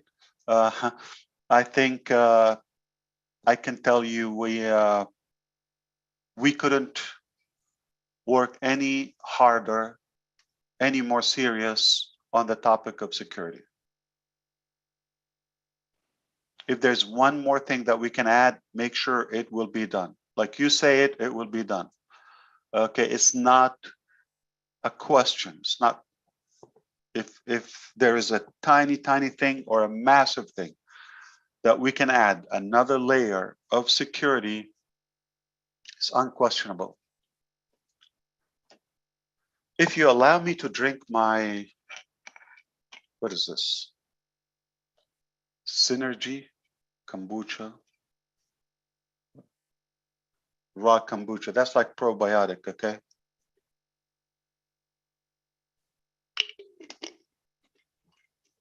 So, next topic, you want to talk about another topic? Len, this is your home. Ron? Certainly. Ron and I were saying you're free to discuss anything your heart wishes. Let's talk about sex. All right. Good Within topic. Reason. Oh, okay. Remember, this is being live streamed. I understand. So 2 words in America, they get attention, sex and free. So anytime I need to pick up alertness from you, I'm just going to say one of those words. That's a fact. It's a study. Ash, can you talk about the journey that you've had? The journey. Wow. Since when? Yeah. What I did in the last 24 hours will keep you a while. So, what actually made you do this? I think it's my calling. I mean, if you ask me, I have to be truthful to you. Okay, I can make it professional and mechanic, but I will be just you know, inaccurate. From my heart, I believe it's my calling. I don't think if I understood the risk of the personal life, I would take a chance. I would have done it differently, or but it's too late. Okay, I was too excited that, hey, I'm a genius. I invented something, but it's biting me back. Okay, so I feel it's my calling. I really don't have another reason. But in real life, do I get excited about something that is fair, that is unbiased, that is subjective, that is with the ultimate integrity, something that reflects our core values as human beings? Yeah, of course, I get excited about that. If there is a contribution that can be a clean, honorable legacy for us working together, if there's a way that I can bring up the best of people and get a little bit of their buried potential, their hidden potential, if I have a way to unleash their potential to their maximum impact and get something better, just get ahead in life or get unstuck, or it is something I die for. So I really have zero personal interest. I'm not going to tell you close to zero, literally zero. It's against my personal benefits in a way, and my family, and it just, I believe I'm doing it for others. And I feel it's an obligation, since I know something that will help and serve humanity. I feel obligated. I have to do it at any cost. I wouldn't walk away. I wouldn't turn my back, knowing that I can do something and say, oh, it's too expensive. Oh, it's too difficult. Oh, I'm gonna get beaten up or something. Doesn't matter. Whatever the price is, it's been decided. I believe, as I said, I believe God is protecting us as a collective, and no worry, we are going to prevail. Sounds great. It's awesome. So the journey back in 1802, I was born as a chubby. No. Yeah, it's a long topic. I just do believe it is somehow a destiny.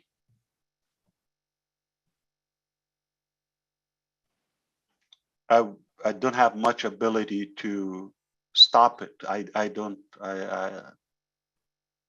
I'm just following what's been decided. And I apologize if some people don't get it. Like, it's okay. Trust me. I have no. I'm not radical in any way. Okay, I'm just being truthful. This is what I think. I might be wrong. You might be more knowledgeable, but this is what I think. My little brain is telling me that it's a done deal. So why we did that disclaimer, and why, you're saying you don't guarantee money. I do guarantee the finest technology. I do guarantee the finest customer support, the finest customer experience. I do guarantee the highest value for the cost. I do guarantee the most level, or the highest level of ethics and integrity in business ever displayed. I do guarantee that we will provide functional, flawless products, no matter what it takes. That's my pledge. It is not in any way reasonable for me to say, Ron, you can expect so and so US dollar every so and so starting this is not reasonable. And if I tell you that, please call the police. All right. There's a crazy man is claiming this. You got to stop him. Okay. I cannot do that. I cannot do any, or none of us can do income projections or assurance of that. Will we make money? The company is already successful. All right. So startups, if you look at the ratio, is I believe it's somewhere around close to 99% failure, almost within the first year. Failure. How many companies came and died, disappeared within those 3 years? So for us to sustain this, we have proven our success. Two, and if you just know what we've gone through, okay, so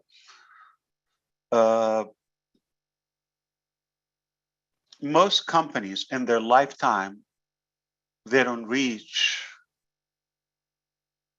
I'm talking about the peak of their success, the tip of their Mount Everest, the summit. They don't reach 1.2 million people without marketing. Most companies, if you look around, only a few major players get to that count in no time before, you know, going commercially.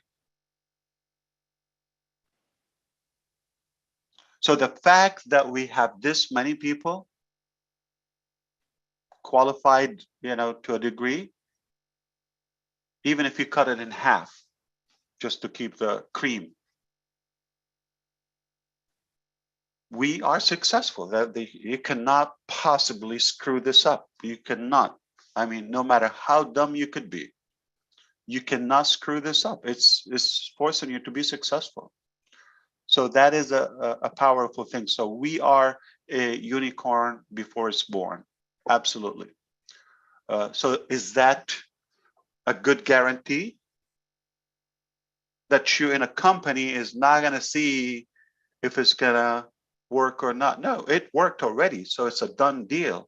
But we're just showing you the scope and the complexity of our work, so you can just relax and enjoy the ride, technically for free, so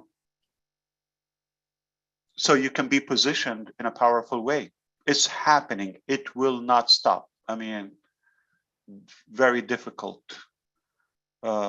We do have challenges. We work hard. Yeah, of course, you know, things are not easy. We understand that, but we will, you know, we pledge the work and our ultimate effort to make sure we provide the best value.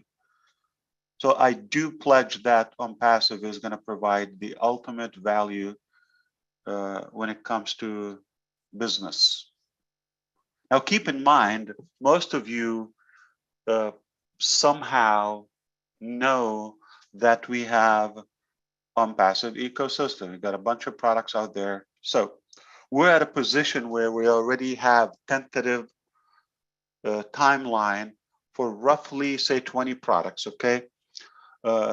For complete, full-blown release. Some of them are, you know, they achieved that level. Some of them just on the verge of being announced, okay? So if you're talking about a company that created 20 full-blown digital products that are so superior and competitive and dominant with the highest value to their peers, okay? When did we start? I mean, I feel like we're just getting started. Okay, keep in mind, it's not an existing company that we already had like 20,000 employees and all the capital and all. No. We begun after, you know, below the ground. Capital is a challenge, okay? Infrastructure, equipments, manpower, legality, logistics, all of that. So as we go, every day we are recruiting people. There's not a day now, 7 days a week, because some countries they work on Sunday, all right, that we're dealing with. Some people don't work. Okay, so just understand, 7 days a week, we have somebody new that is joining ONPASSIVE. And almost zero attrition. okay, which is mind-boggling. For the last couple of months, it's been really like, is this real? Like, people are not leaving. They're showing us offers. I really want to show some of you. Wow, some, let's not expose names, but they're showing me papers. Some getting like fancy offers, like double what they got paid with us. This is what I got. People are after me. Some people like really good at what they do. Okay, very rare talent, and I say, listen, I'm not making this up. This is what they're after me, but no way ONPASSIVE is my home. Not one, a few. Do you know how valuable is this for you to get to that level? I cannot walk into the market like day one and people will be like, okay, I'm going to stay with you regardless. No, you have how you treat them,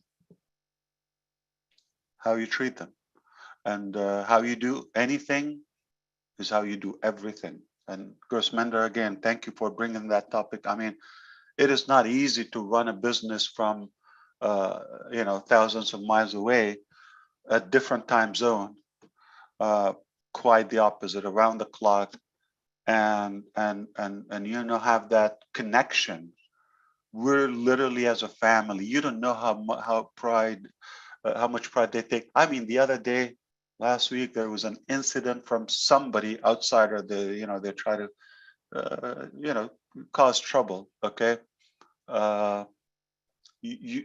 I'm touched by how our managers, they went buster, really wild on that, and said, leave it for us, leave it. I said, oh, let me do it. We're gonna eat. Yeah, so this is not an overnight process. So that's why I tell you, we're secured. Okay, the people that work for us and under the payroll, the founders that we've attracted, all in all, the products, the value that we've cultivated so far, the culture, it's been a great success. Before we're born, work like really at a very I would say elevated position that most companies never even touch in their lifespan.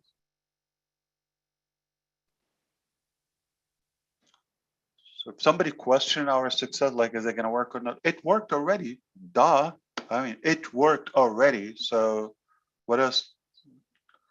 So with that many products, with that many customers, with the infrastructure that we have, the staff, and just to know what we're working on. Are we working on physical products? Are we working on database and other, ambitions that we've had? Are we working on things that will reshape Earth? No joke. So this is just one channel, the ONPASSIVE ecosystem, one pillar, as big as it is, as beautiful as it is, it's just one thing. And again, it's overwhelming if we get to the other topics, but we will. I mean, so I told you, it's a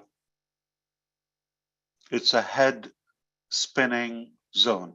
When you enter the ONPASSIVE world, okay, you're just going to be Indian. You're going to wobble your head all day and night. What else, Ron, you want to know about me? That's my journey. Well, the adoption paper should be FedEx to you here shortly. Absolutely. I think I have more topics I can.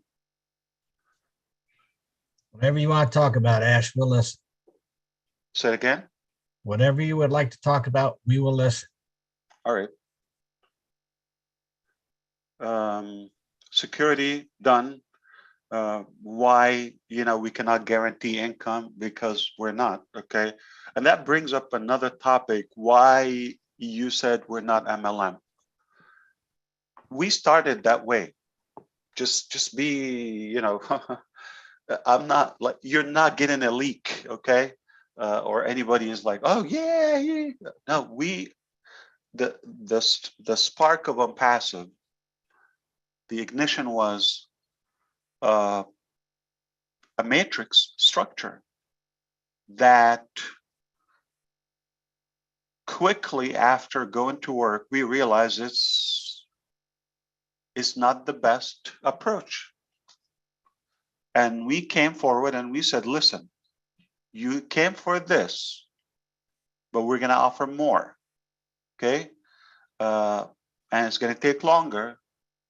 All right. If you don't have the time to wait or the patience or anyone, we honor your refund at any time. Even if your bank ran out of business, we'll find a way to get your money back. Okay. The method doesn't exist anymore. You paid in PayPal. We no longer have it. I'll find a way to get $97 to your wallet. All right. So that is an evidence that we're just not going to settle for to the point where we can make big money. We have that ability if we just want to have that rush to where just generate revenue. I'm pumping cash and then you don't know why and how. Knowing that we could do more and better, okay, long term, the right way. So it's not a it's a matter that I don't think about. It doesn't take me a fraction of a second. It just, my brain is not programmed for shortcuts. I always go for the ultimate.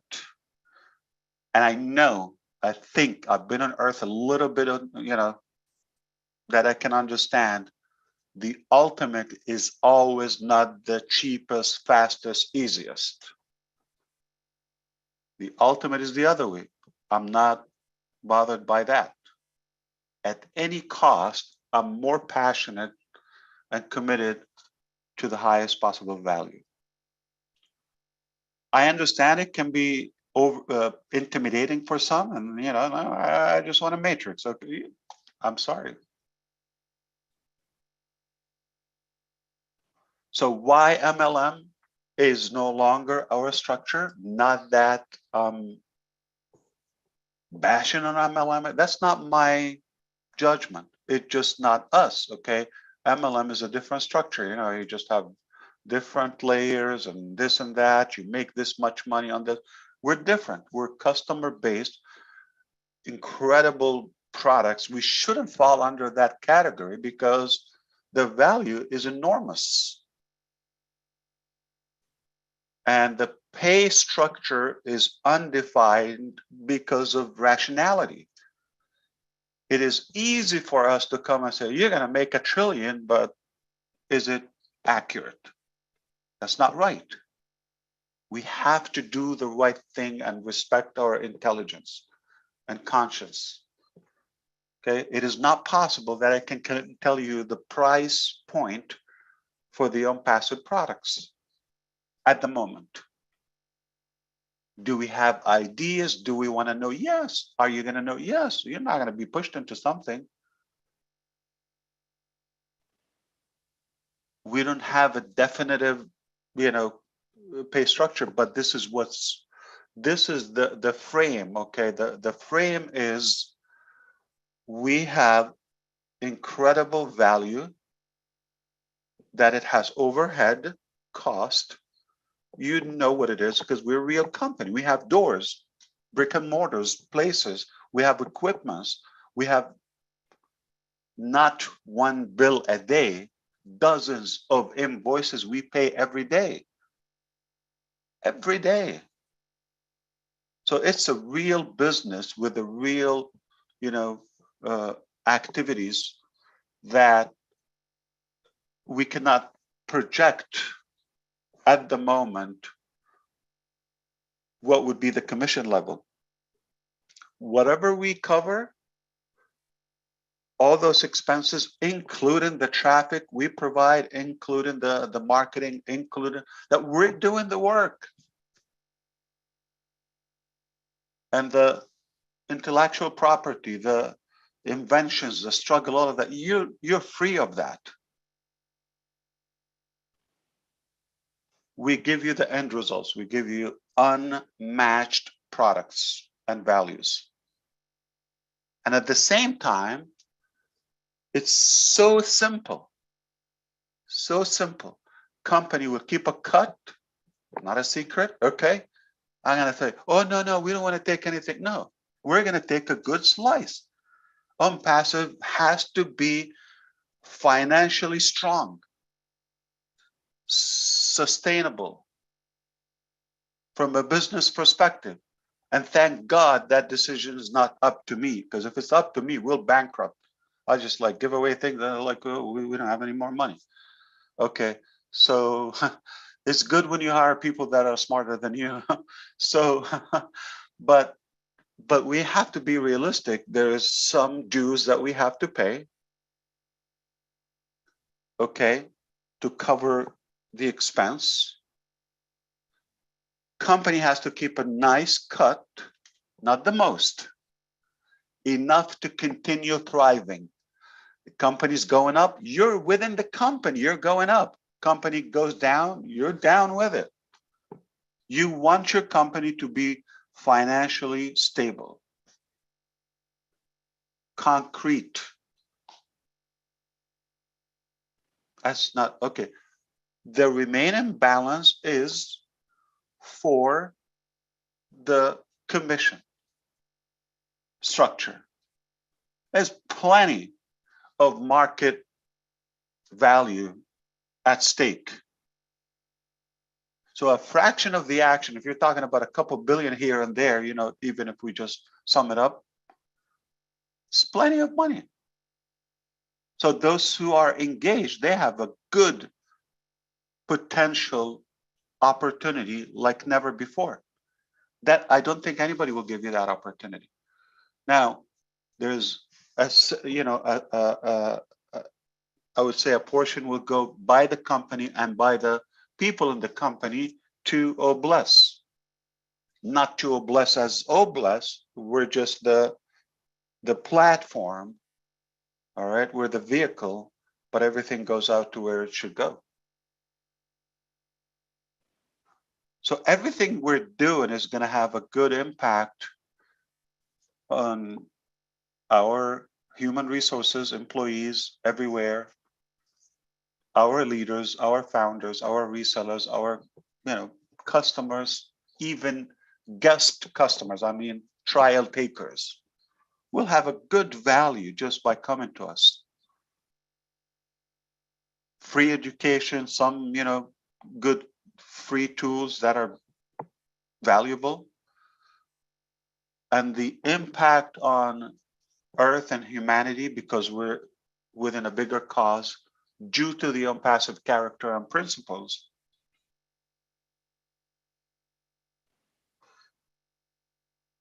If you have that magical wand, what else would you pick? Like if I give you a piece of blank sheet, okay, sketch down your wildest dream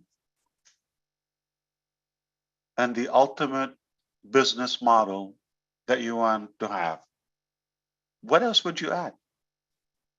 We got you covered. I mean, it's that simple. So why no longer MLM? Okay, not that, again, I'm denying this is what we thought in the beginning, but we became much bigger. Okay, simply we grow. If I look at a model that I came up with 3.5 years ago, I envisioned that, and I look at it today and I say, man, this is the best I can come up with. I have frozen for 3.5 years. I have not evolved a millimeter. But if I look at it and I say, man, like that's a good start back then, but where we are today is skyrocketing altitude. Now think about this. I came from an MLM background, network internet marketing background. My brain is influenced by that. So it did have the MLM flavor unconsciously, because that's how I'm thinking. Okay, I'm thinking for the network marketers. I belong to that club and that community. I want to give them the tools or the systems that worked for me to make it a better experience for them. So if you're talking about 2009, 2012, maybe 2013, yeah, I mean, it was 30 years ago. That was a mind-boggling concept. It's wild, exotic to think of. Wow, you can get paid on others' efforts and the residual aspect and all of that. Man, this is incredible. Not a job. You're independent, self-employed.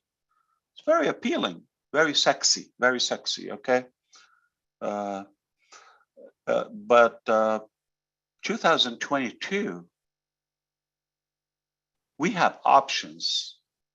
I mean, there's so many things you can do with this powerful technology, with the internet, with all of the different platforms and modalities we have today. So it used to be sexy, but now people there are probably endless ways of creating revenue using the power of technology or the internet. And it doesn't even have to be a traditional MLM. I'm talking about digital virtual MLM. Anybody interested in buying $400 or $500 box of vitamins that you will never consume in your lifetime, or tea or flavor of coffee that makes you vomit? Are any one of you interested in that? Let's be truthful. I want your answer. I want your input. You see, we have to be realistic. Hello, world. Hello, ONPASSIVE founders, and anyone who's listening. Are you interested in that? So from the heart, from a logical analyst, I'm telling you, it doesn't work. Not today. It's not appealing. It's not sexy. It used to be. In fact, no one want to do it. Think about it. Who really wants to be the weirdo in the thing and just stalking their friends and families and colleagues and your, work, place of worship, congregation, like, you just go and harass them. Do you want to do that really? Today, 2022, you want to make a list, start calling people and fake that you care, you want to find out how they're doing, but you really want to recruit them? That's why we don't want to do MLM. And we're bigger than that. It is not an appealing, it doesn't attract me today, knowing that we could do better and bigger and something more fresh, sexy. Talking about AI, you're talking about automation, you're talking about summing up the whole internet in one platform, all the digital applications, working flawlessly together. What a mission we took on our shoulders. Who really wants to join another thing or something where you put your relationship at risk for just measly commissions? I sure don't want to do that. I don't really like to ever talk to relatives or friends about business.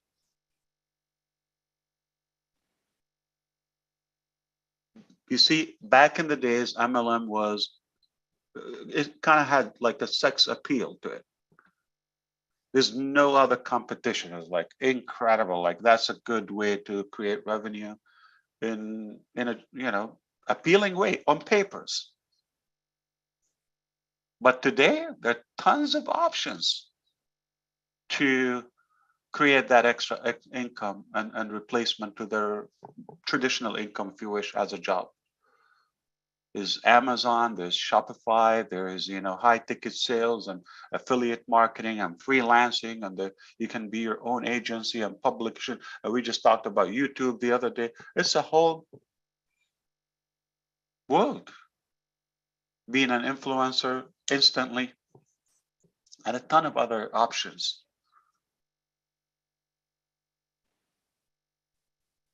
Just go to Facebook for 5 seconds and scroll down and see how many options you'll find. And everybody want to recruit somebody. So it's a dogfight. It's a can of worms, if you know what I mean, okay?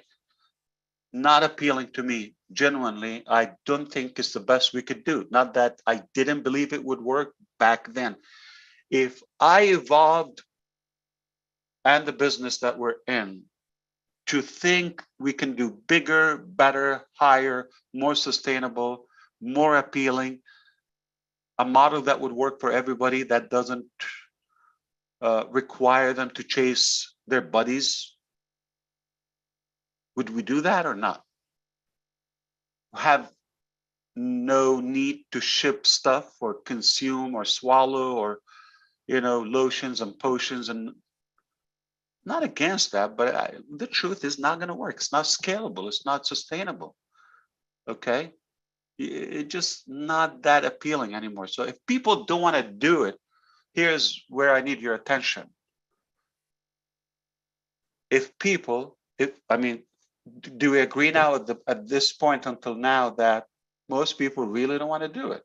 They don't want to join something where they need to recruit and buy, have a subscription or auto ship, right? They don't want to do that. And they don't want to hype anymore, those hot chicks and models and Lambos and mansions and yachts. Jeffrey just talked about it the other day. It just nonsense. Is this real? It's not real. So why do we have to hype things up? Why don't we just be bold and boldly transparent and say, this is not appealing anymore. It's not sexy anymore. It doesn't have that sex appeal anymore. Right? If we know this is the fact, so we go and create that model, so we know it's a definitive decline. So to be truthful, super realistic, genuine about offering something that would work, we have to change. If I know what I know today, I'm obligated to change. I cannot say, no, we're going to stick to that because that's what we said. I didn't say, hey, you're on your own, this is a hassle. No, I didn't transition unless I was able to create better. When we went to work, we recognized that we're making something far better and more valuable, more sustainable, more fresh. It has a different appeal. So it's important to detach from that mentality, to disconnect from the past or any influence and connection by design, but because we're truthful, we don't think this is desirable. It's not likable anymore. I want to do something people want to do and like to do, and they take pride and they see that it has an impact. Okay, I know something very good. Okay, this is firsthand. Nobody taught me this. Okay, I know once you get to your financial ambition or dream, I mean, you fill your tank, you're just not going to be thinking about money anymore. You're going to be thinking about, is what you're doing valuable to others? The importance. You're going to start thinking more strategical,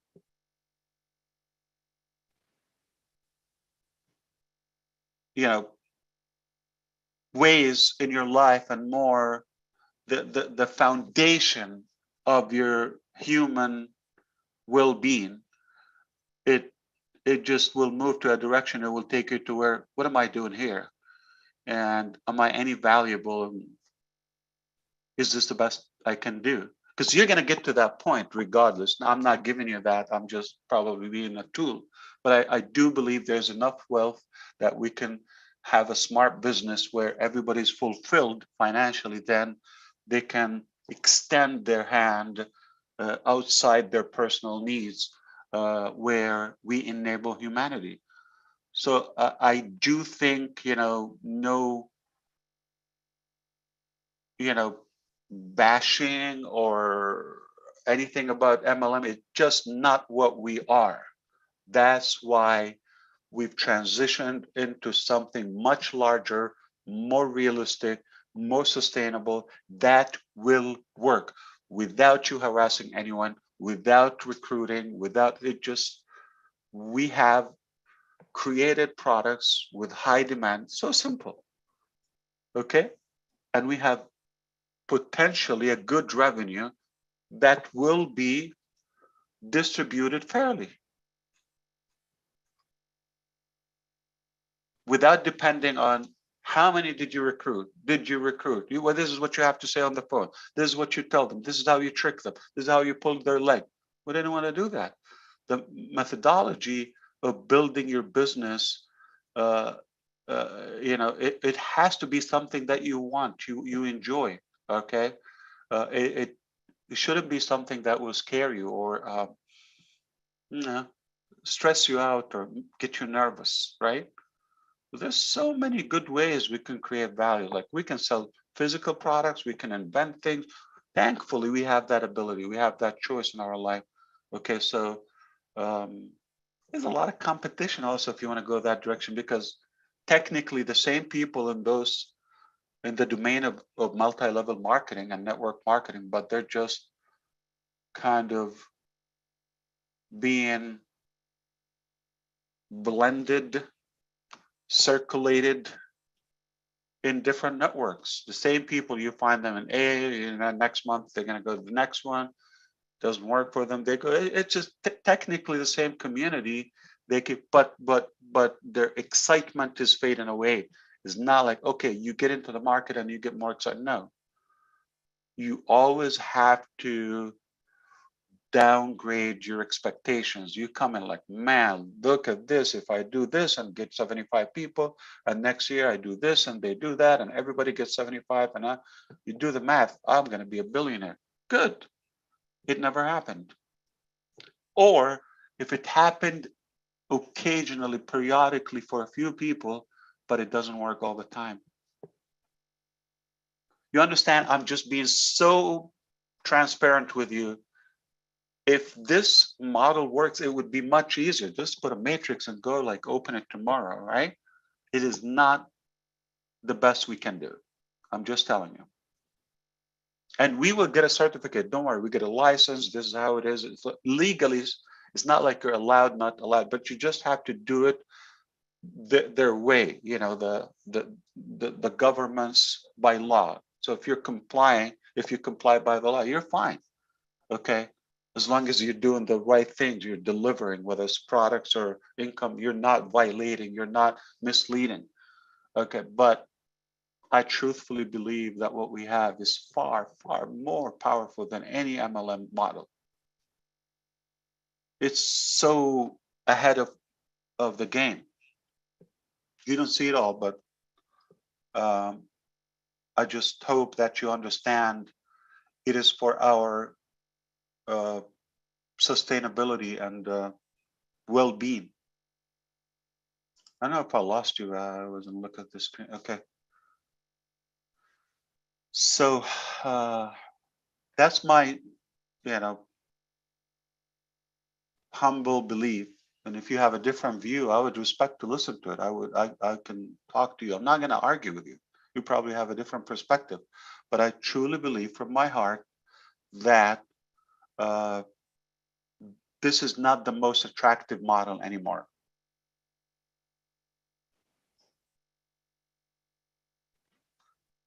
If we want to attract and be likable, and you want to like your business model, it has to be appealing.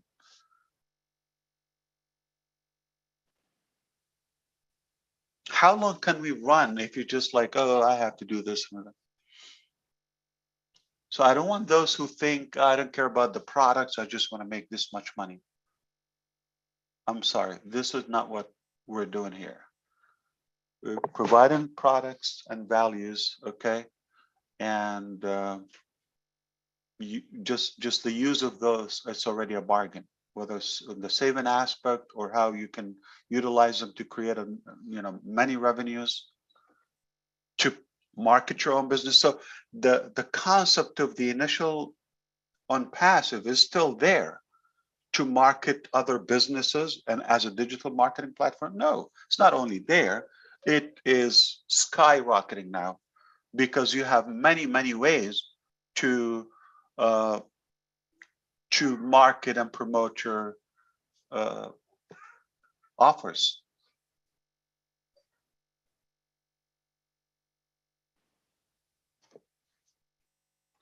So anybody thinks that no, we should stick to MLM structure, or we should just do a simple matrix, cycle, or binary, whatever the deal, or do you think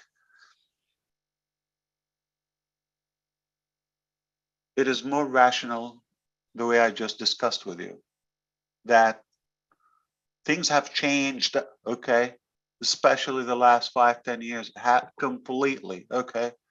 There's AI now, okay? And what you probably you're not aware of, okay, not that like you're not knowledgeable, but things are intentionally kept away. It just, the future is different. We're far more intelligent today as humans than 10 years ago.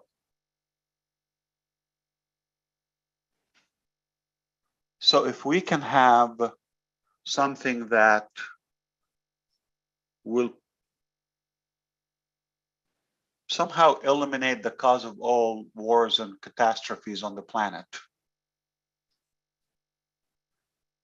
I'm not going to explain that, but just write it down and brew on it. If we have that, like, how powerful is that? Something can contribute to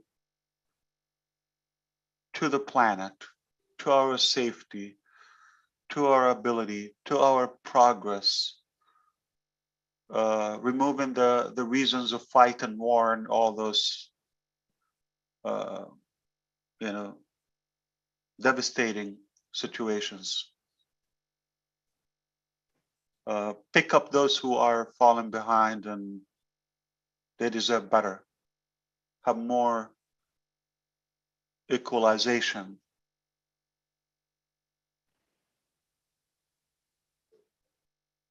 It's 2022. If somebody was 1969 when Neil Armstrong stepped on the moon, yeah. If somebody was at that day witnessing that history, if they looked and they thought,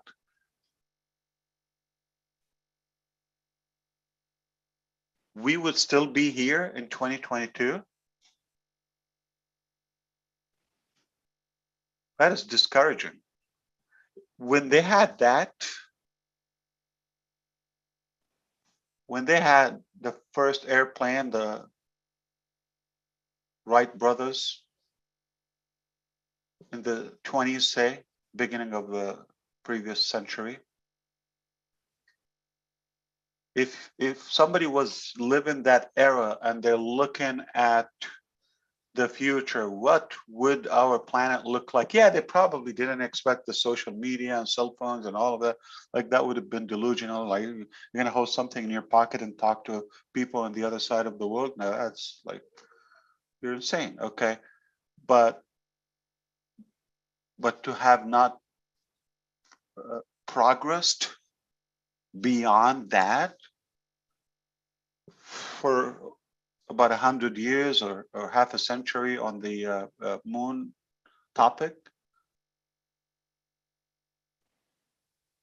they wouldn't believe that we were still where we are today, and like we're competing about, are you blue state or red state, vaccinated or unvaccinated? It's insane where we are today. They would be laughing if you say, no, this is where we're going to be in 2022. So we have to come on, remove all those nonsense stuff and just focus on what matters. We can do more. We are more intelligent. We have more tools and resources today than we've had in 1969. And I'm just saying, it is embarrassing that we are still, at this level.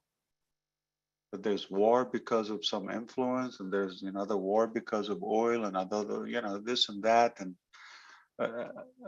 one event in the world like can affect somebody's life and economy, and the price of our gas and the inflation of things.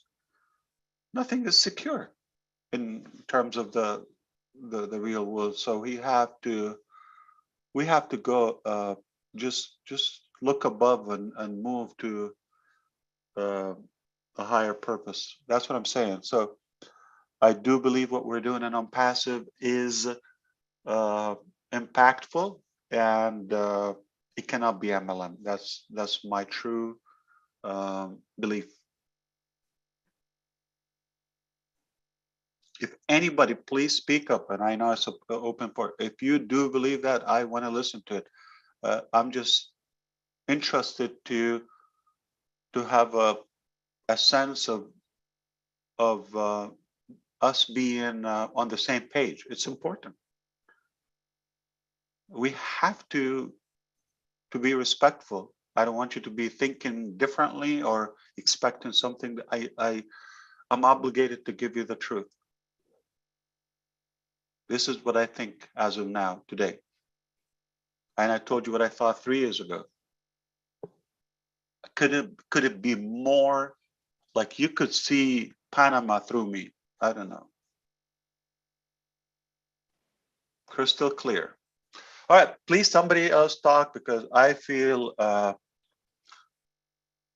I'm wearing you out, or maybe I got off track, which is fine. No, it was excellent. Excellent. Do you agree with me, Mari Garma? You know I do. You know I do. No, but like, do you expect that I became very clear? Therefore, ONPASSIVE want to go this direction. This is not our business model anymore. Do you think it will kind of make some founders nervous in a way? Oh, maybe it will, but I've been in that other model for 18 years.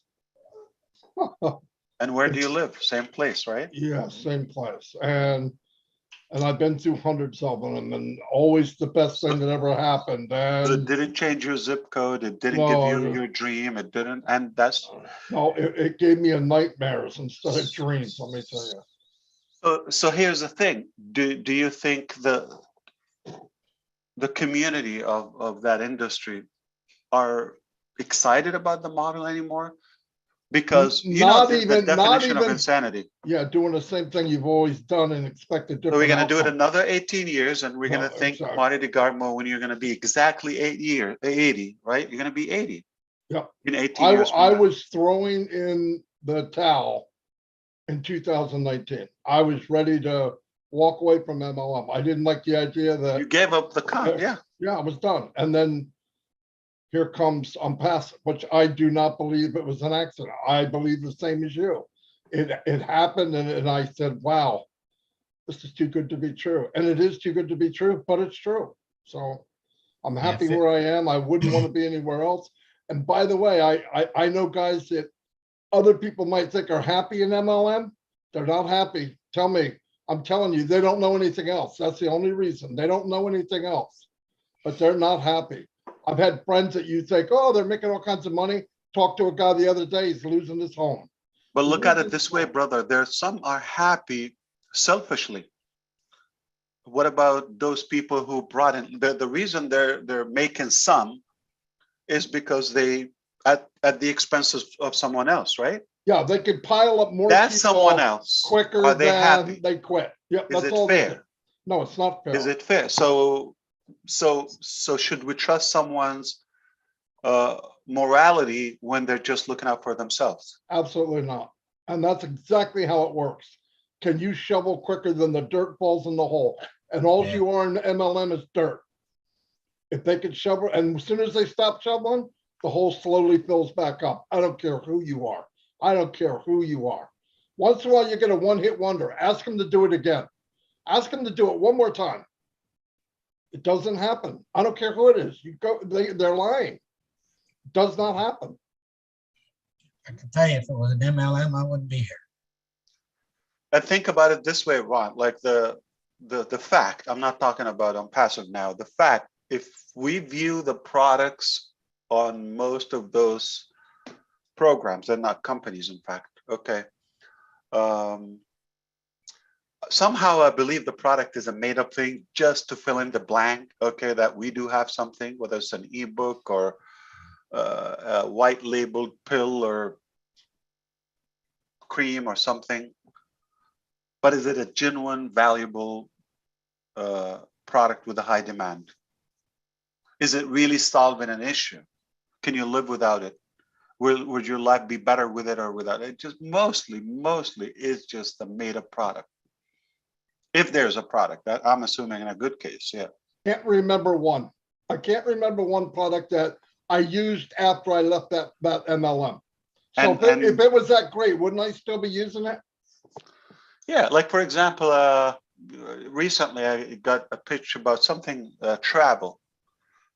If I'm wealthy enough or financially, I don't want to save 10%, 5% on some deals, weekend, 3 days here and there. You know, those packages, right? Vouchers and this and that. I want to tip. I want to go when it's the highest peak of the season. I don't care. You got the money. You're happy to pay for it. There's no point of saving more and you don't even have anything. And you're like struggling to go on that vacation or any benefit. Can I say something? Yes, Cindy. Hello. Hello, Mr. Ash Mufareh. It's so good to see you. What a great webinar this is. It always is when Lynn and Ron have these. They're great. But you know, I want to say something. I love MLM for what it's worth, Marty. I always have.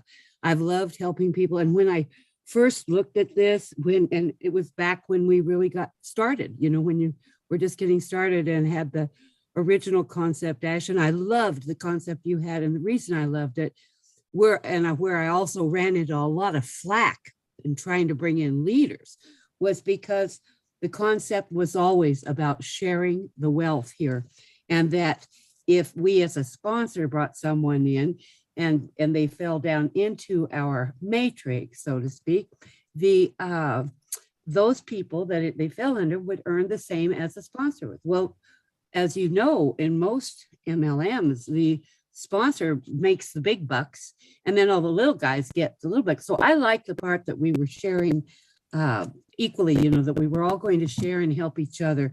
But what I absolutely know, and while I'm, you know, it's kind of scary because it's new territory and I don't know exactly how it will lay out. But what I do know unequivocally is that I trust Ash Mufareh. I do. Ash, I trust you totally, explicitly, expressly.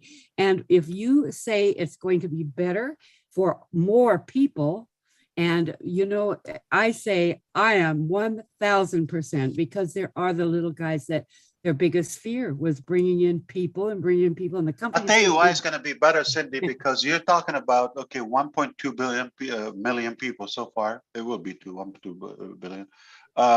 The reason they pledged without a complete clarity is just a theoretical vision, and they follow that because there's somewhat rationality and the concept been disclosed where it's just making sense. We can do better. We can create a good value, and then the sales and the profit will follow. It just makes sense. You don't go and start thinking about the money and you're not making any value. It doesn't make sense. Yeah, you could go ahead and build an MLM platform, not even build, okay? Just subscribe to one. I said it before, there's so many I own, okay? I can activate them in a matter of hours and they're live.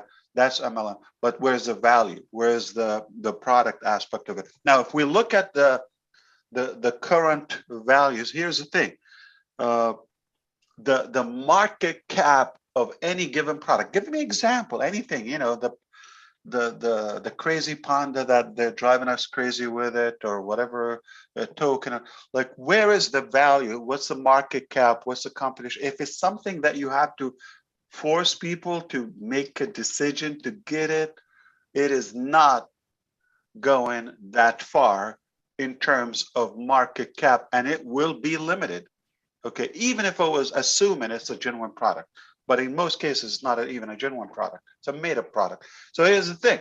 If you look at what we're doing, and I know more than you, trust me, and don't be offended by that, okay? I'm not disrespecting you. It's just for logistic reasons. And what I know, the value that we have, it will create abundance. It will create above any level of revenue, because it just makes sense.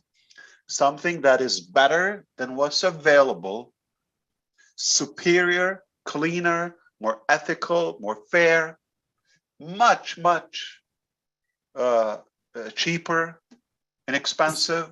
So there you go, Ash Mufareh. So the world is going to come on it. So that automatically, so our philosophy is build the value and we think about the money later.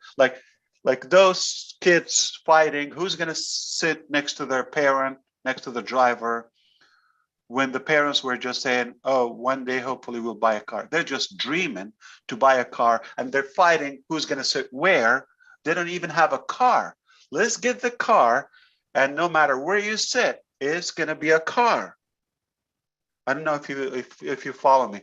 So before we talk about how much, let's build a massive value.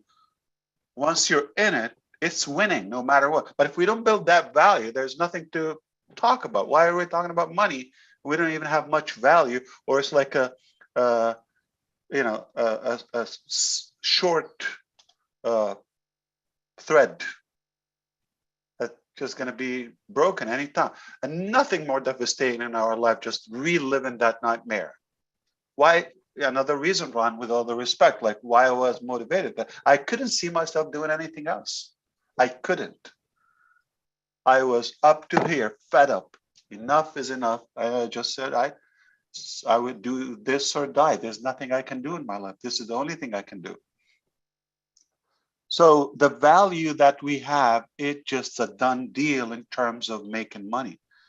Okay, so yeah, there is money being made. Now we can talk about the distribution of it, okay? But knowing the character and the generosity of our business, it will be impactful, unparalleled. David, I see you. What's happening there? Good morning.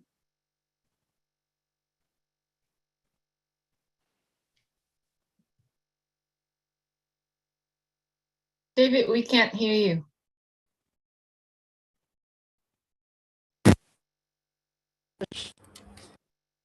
Good afternoon, everyone. Hey, good day to you. How are you feeling, David? I'm good. I'm good. Good to see you, brother. We just laid Suzanne to rest on Friday. And I'm in the village, and I've got all these people here. Some of them are all already founders, and they're curious as to what business I'm into. So I decided to join the meeting today, and I emailed Ron and Lynn and said I'll join you from the village. So I'm here with them. Do you have a boom box where they can listen? Are they listening? Can they hear? Yeah. We have boom box.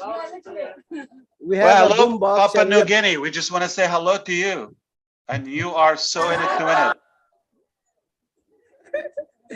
A very good day for you. I'm so happy to see you. It's projected onto a screen, and they're watching. So. Oh my God! Let me fix myself. Okay. How do I look, Papua New Guinea? Ron, you better put a shirt on. Yeah. They're seeing you. Yeah, we're so appreciative. Thank you very much for everyone. I just want to pass my thank you and appreciation to ONPASSIVE community for what they have Your done family. in Your family. in bringing Suzanne home. Thank you very much. Thank you. God bless you. God bless you. So we'll listen in. Absolutely. Carry on. We're family, David. Yeah, absolutely. All right. Thank you. Willow's here. Also want to say something. Hello, young lady. I almost dropped my What happened? You couch. changed the look. What happened? No, The new style? I almost died. No, I decided don't say that. I'm only kidding you. You know, I don't have anything to contribute except I've worked in the workplace for years and years. And one of the most exciting things that has happened to me is meeting you and your vision. I have women that I have dealt with for 45, maybe 50 years that have left the corporate American way of life in droves in the last 2 years. And they said, oh, it's because of COVID. No, it's because they were shown they could work at home, educate their kids, that they had a new way of thinking, that they could manage. And guess where they're coming, Mr. Ash? They're coming to us because you leveled the playing field. Out there in corporate America, we had to scrap to get a promotion. And let me tell you, there's more to ONPASSIVE than meets the eye. We have underestimated, and Ash has told us again and again, the power of being able to make our own choices in what we do in life. I'm 81 years old and starting a new career, and my kids say, are you nuts, Mom? And I said, no, I'm smart. You are. And I think you are a treasure. And I don't care what you think, and you may think I'm a little wacky because everybody says I am, but you are spirit-led, and it surrounds you. There are angels around you. You have intention that we haven't even tapped into yet. So there may be a few out there, Mr. Ash, that don't see it, but they will. I see it, and all my whole family sees it through me. And I don't want you to ever give up on us. Never, no, we'll never do that. Yeah, thank you so much. Yeah, and I like to be wacko sometimes, so it's good to be wacko. Well, I've been considered wacko all my life, you know, and now all of the things that we were proclaiming for years and years are suddenly becoming factual. And so, you know, we weren't too wacky in the 60s when we said, you better watch out, you know, but can I ask one serious question? I'm like, oh yeah, I like serious questions. I'm like Niraj. I always have another one up my sleeve. Ash, with the world as it is right now, and with the war in the Ukraine and Russia, how is that going to impact how we do business across the world in regard to ONPASSIVE and currency? Is what I was looking at the proposals to eliminate, I even hate to use his name, it leaves a bad taste in my mouth, Putin out of SWIFT, you know, to where he can't conduct business and get the codes that he needs to for the money. And I couldn't help but think, are you going to have to reconfigure how you work within different countries because of this crisis that we're having right now? So recent global events that we're facing now, the COVID-19 pandemic and this Russian-Ukrainian dilemma, two things that are completely refreshing and obvious, that the world is more connected and united than ever before. Absolutely. Even there is something that is working against us sometimes, but on the other hand, you want to see the bright side of things. People are more aware they're more knowledgeable and more connected. You cannot fool people or underestimate the intelligence of the global population. So that is promising. Are we done? Remember, those are old school, and we're coming to a new era. So we still have that legacy and inheritance of outdated dictatorships and Exactly. authoritarian. Okay, that is there, and I'm sure it's not going to be done in a quick time, but it's definitely a great reason for others that are watching similar monsters that would take a second look and calculate before you do. So I do want to be, in a way, corny and have or naive in a way and think, no, we're not going to have wars and all that. It will be a while, but I know we're more intelligent today.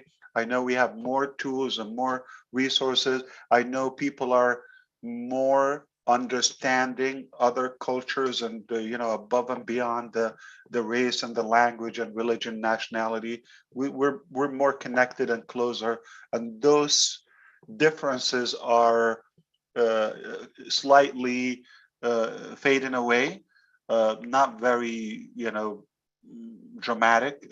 I do believe we will always people will prevail. Okay, when it comes to people, doesn't mean there's no challenge. It doesn't mean there's no sacrifice and there's no. It's a catastrophe. It's a carnage. Yeah, I but thought you might have to change the way that we dealt with currency. no, it is there. It is there. You do not ignore what's happening. It will have an impact. So, topic by topic, when it gets there, we'll do it. But here's how I think the whole world is almost now standing to Russia, and I don't think to Russian people more than just the government. Even in the Russian military, there are just some leaks that they're just not happy and they're not motivated. We don't know. I mean, I'm not in military, I'm not in politics, but I know that it's tough. Okay, we don't wish this to happen to any country or nation. Meanwhile, it just that legacy of those dictators. They're not done. They're not gone. Future generations, I would hope for better. Evil existed from the beginning inception of humanity, so it will be there, and we have enough to thrive without depending or relying on one nation. So, do we have enough business? Can we be successful without a country or two or three or seven? Yes, we're the majority. So I don't think it will not affect, but it logically we have to be aware and navigate through the dynamics to make sure that we are fit. We're not against any regime. Okay. Because we have a different interest. They're focused on authority, they're focused on control and politics and money and all that. We're focused on making a difference and impact. But I will know this, okay, many of the reasons, I mentioned this in the statement, and you need to write it down, okay, or go back to it. I think Jeffrey wrote it down, okay? You probably can say it when I said we are going to create we're going to remove the reasons that are causing all those wars, okay, or minimize them. And we have a great shot at eliminating some of the major tragic challenges in our today's life. Thank I you do so have much. that. I wish I could share on that. Yeah, Lynn. Okay, Thank you. this is not important to you. We can talk about. That was a nice, lengthy discussion. Thank you so much, Willow. Appreciate it. We're going to have Jay Wu as our last commenter or questioner, and then we would like to give Ash the floor again because he was doing awesome, just sharing his thoughts and heart with us. So Jay Wu, go ahead. Thank you. Ash, I wanted, hey, it's been a while. I get to see you, but you don't always get to see me. Thank you.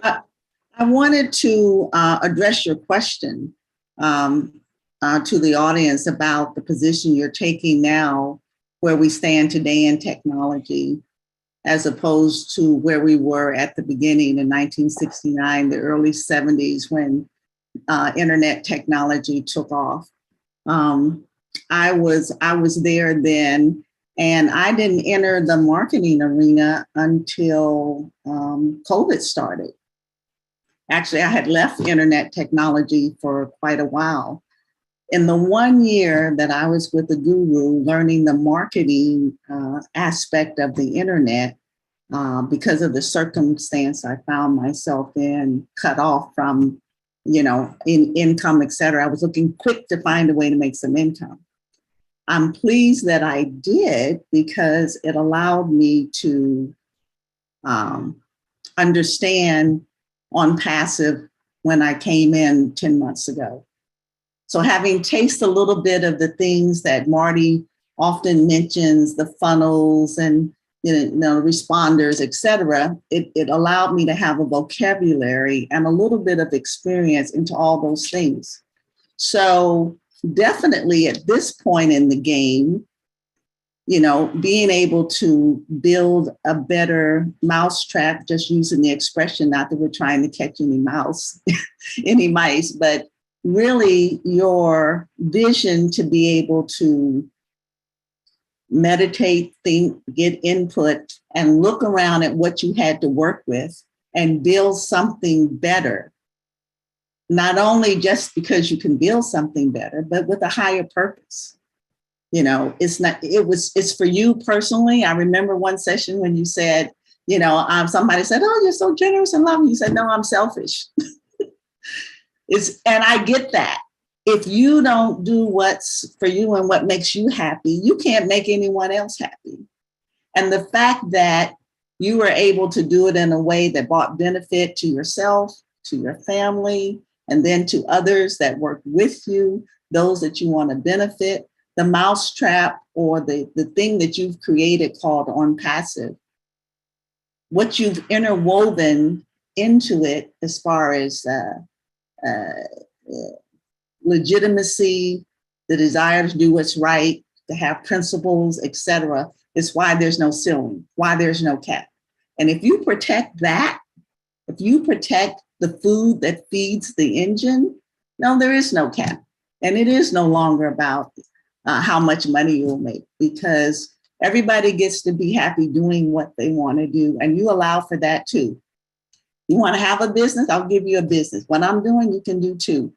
Never seen it in my life, but it's been my dream for years. And like many of the others that come in and listen to you, I'm inspired to know that I found a home, and whatever it is that I want to do to contribute not only to my family, but to the community, I can do it. So cheers. Thank you. It's beautiful. Appreciate you. Thank you. Back so to you, Ron Ash. talked about the journey. What do you suggest, Lynn? You're a part of the hosting team. I think I'd like to ask what you're excited about that you can share, of course, that's open to the public. What are you most excited about that's coming up?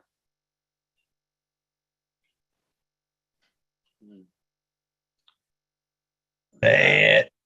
That's a good one. Oh yeah. It sounds like too small, but simple, but she's good. Yeah. She's good. Say it. So I'm more excited about the pace of how I would say relatively fast where we got to where we are today, to the milestones accomplished despite the challenges. I'm excited about attracting good enough, like-minded people, okay, with an honest desire to make an impact as well. I'm excited about moving ahead with the mindset. We're not thinking of self-serving, selfish causes anymore. We're thinking for mostly, I would say, hopefully, or at least a good, number of us, that we're looking at a higher purpose, not only what we get out of it, like what can we do for others. It is refreshing. It's exciting to be going to that direction, knowing where we come from, how much I'm going to make, and all of this.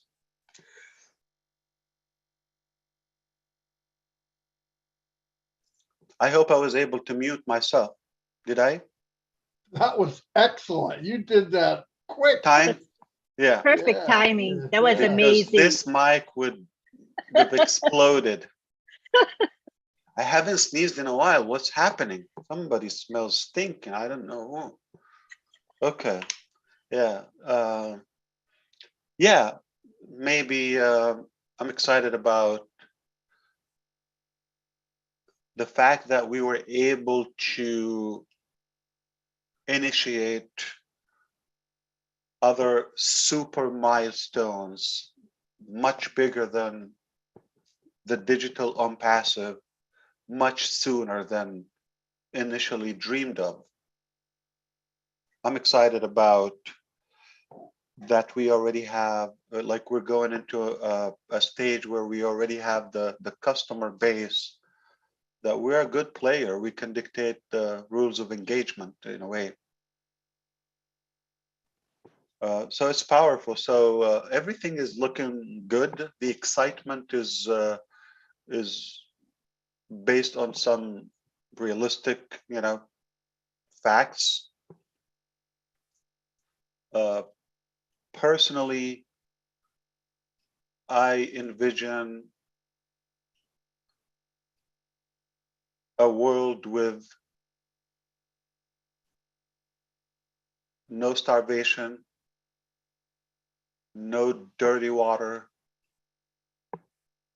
lower crime, no discrimination, more education, elective education. I'm specific about that. More innovation, okay, more unity, less hate and wars and all those unnecessary battles, and removing all the causes for that. Remove the cause. Why most wars are for what? Either money, believe it or not. I'm going to say one word you probably never expected: women. Yeah. Oil, power. So if those are if basically more people have access to that power, I'm not talking politically, I'm talking about financially, being able to be more, more productive, more effective, it just, you're not a big deal if you have another billion. So there will be more wealth anyway.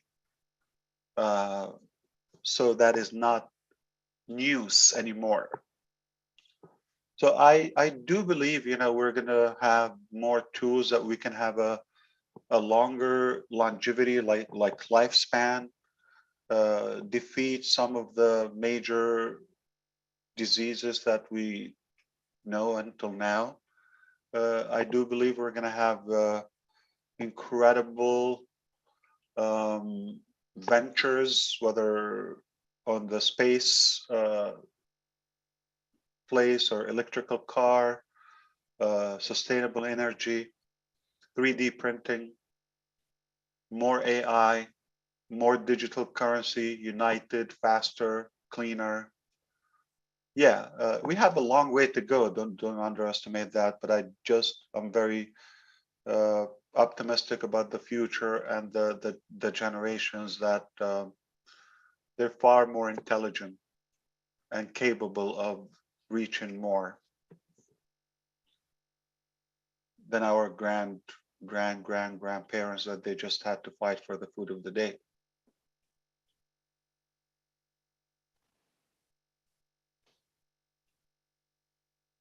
So if you want me to add another thing, I'm excited and proud because I do hold a lot of pride for being a tool or being a good player in this impact. Watching it is good and looking at it is good, but being a key player in the transformation and the paradigm shift, it's the ultimate honor. Very you have noble. changed so many people's lives already, Ash. That this is what do you want to say? Heartwarming, okay, and to see your passion, to listen to your passion when you speak is amazing to me, and I'm sure to a million other founders. You've created something that is going to change the world and have an impact on the world. And I think we're just here to be proud to be there with you on this journey. And we stand united as a family on ONPASSIVE. I think we showed that with David. ONPASSIVE really came through. Thank goodness for Marty DeGarmo, and Chris Johnson. Indeed. I didn't see Chris on here tonight. He's living the laptop lifestyle. Oh, thank God, yeah. We've had rain for we've had rain for 3 days, so I think he sucked all the sunshine out of our state when he came down here on vacation. No. Wow. So, but you've done amazing things, sir, and I think we all thank you for that. I think we did it. Everybody is a part, and Grisminda, I don't know if he left us, but you probably go to any of our buildings and find a janitor or a housekeeper, and you are going to talk to a star. Okay, I don't care about the income level. I don't care about the degrees and the resume.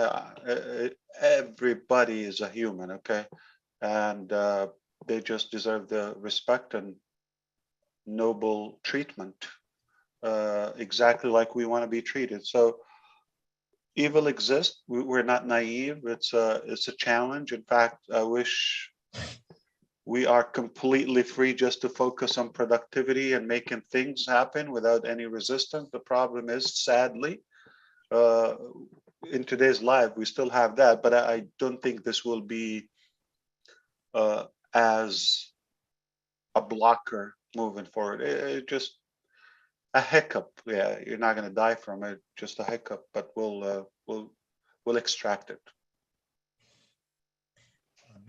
Message from Bill Musk says that Chris asked him to pass on that he says hi to Ash. So Chris? Yeah, who's somewhere Chris? down.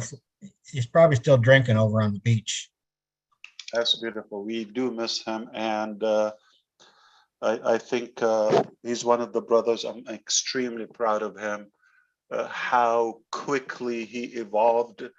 Not that he was nothing, and don't take. I mean, I said it yesterday or the day before. Anybody above 5 years older or 5 years or older on this planet has something significant already, developed something. Needless to say, a man like Chris Johnson, but it's really inspiring to see how he persisted, and despite of the resistance he faced, but he he believed in his gut, and I think he has the intuition to that he has a calling as well for ONPASSIVE and to do better. So make no mistake, he is going to be a well-known figure, not by choice. It just happened. He saw it, the timing, his heart, his character. Not that he's the only one, but one of the many. But it's really inspiring how quick he became somebody I look up to. Yeah, indeed. And I feel like, you know, the trust is like to the highest level. Like, you know, there are a few people you trust them all the way with everything, right? Some people you trust them, you know, with this particular area, that area. But Chris is somebody that I can trust all the way. And having him feeling and the gut feeling and the reflection on his spirit and his belief level in ONPASSIVE also give us the evidence this is a done deal. It adds to that conviction to all of us. It's definitely inspiring. Like you, Ron, and Lynn and Julie, Milo, those who work, they're committed. They just picked up voluntarily, whether, you know, Marty DiCarmo, I mean, seriously, sometimes I feel it's unfair not to mention names, okay, because they deserve to be known and recognized. But at the same time, it's just so many. So my apology. I mean, every one of you who did, we know what they did and their part and position with this journey, but it all matters. It cannot be done the way it is without those who are taking that volunteer responsibility. Yeah, Marty doesn't like to be praised, but because he loves doing this, but I don't like that guy. Yeah, you know, thank God he's here to keep Chris in line. Oh, he's here? Uh-oh. I was talking about Chris. Okay. Yeah. But Marty, no matter what you say or do, everybody looks up to you, brother. You're a rock in ONPASSIVE. I was just thinking about, you know, can you imagine the impact? How active is Chris, for example, and others? You know, just this is an example, but he was maybe the trigger the other day, and I was thinking about the possibility of launching some projects and causes on the name of others, like Chris Johnson, like, you know, those who are contributing. I want to create, well, maybe I don't want to say this, but I already have a plan. But no, some people really, they're not getting enough recognition. But I thought, like, you know, they don't want to speak up, they don't want to come forward. We're gonna make it for them. Okay, they deserve. They're serving everyone else, so we want to do that. I don't know if you remember Scott Nelson.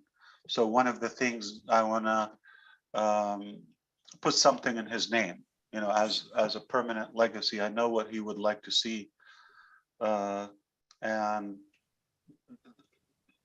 nobody did anything that will be forgotten. Yeah, never.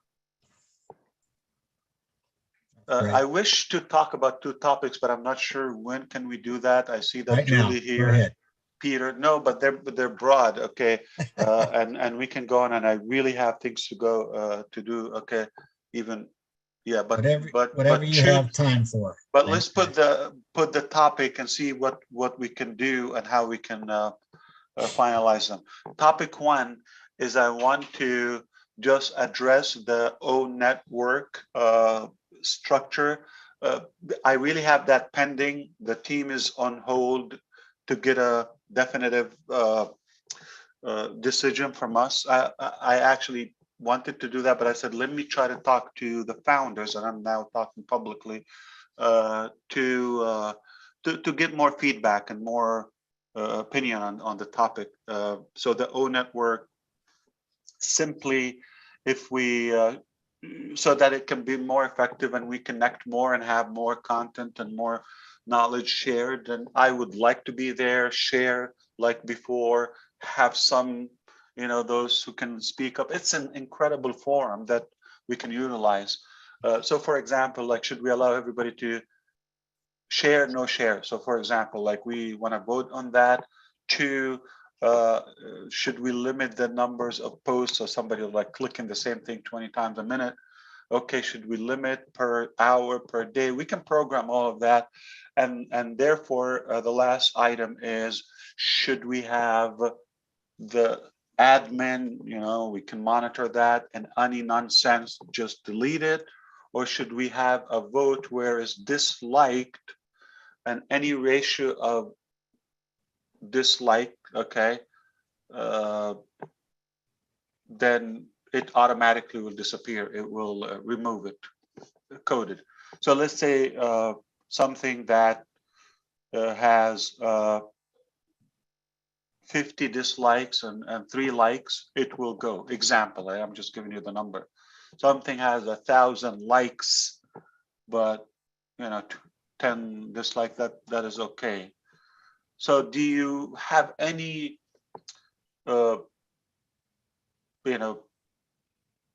review on the topic? And the second topic I want to talk about, so this is something we have to address, which is the O network. Not sure if that should be like internal, how we do that.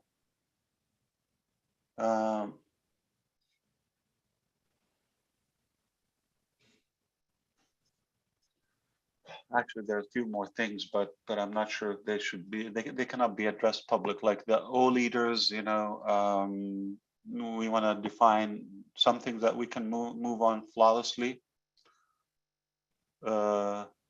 Everybody knows what to do.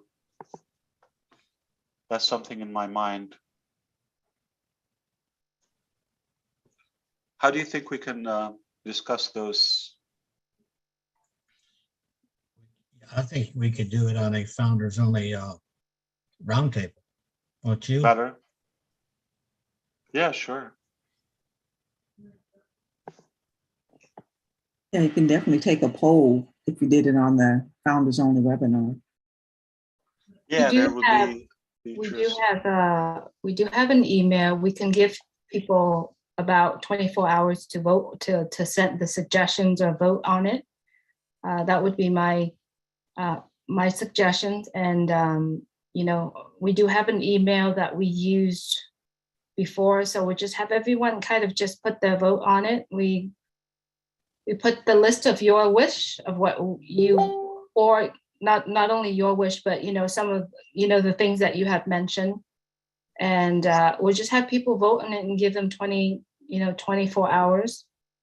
And I have a couple things that I'd like to list out. Instead of listening, and like, you don't think we need to discuss and explain why, or Well, just have a email, like a yay or nay email type thing? You could have options. Okay, these are the 3 options we're going to vote on. 4 options, because you're going to get flooded with just hundreds of options. I see. We could. Yeah, the other topic is, I don't know, Julie or Peter, because we want the ONPASSIVE angels in a way, and OBLESS advocates to be there, including Chris and all the rest of us.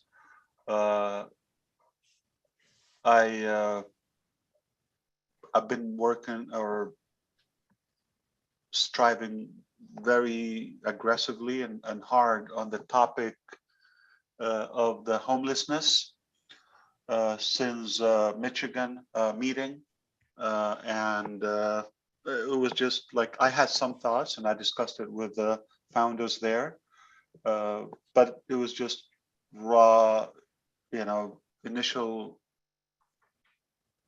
proposals, but I have been given it, more focus and concentration to really come up with a viable solution. So I do have a good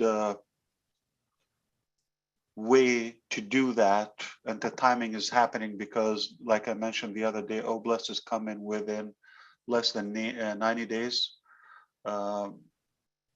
And we're at a position where we can have that plan. So this would be a project among the Oblast.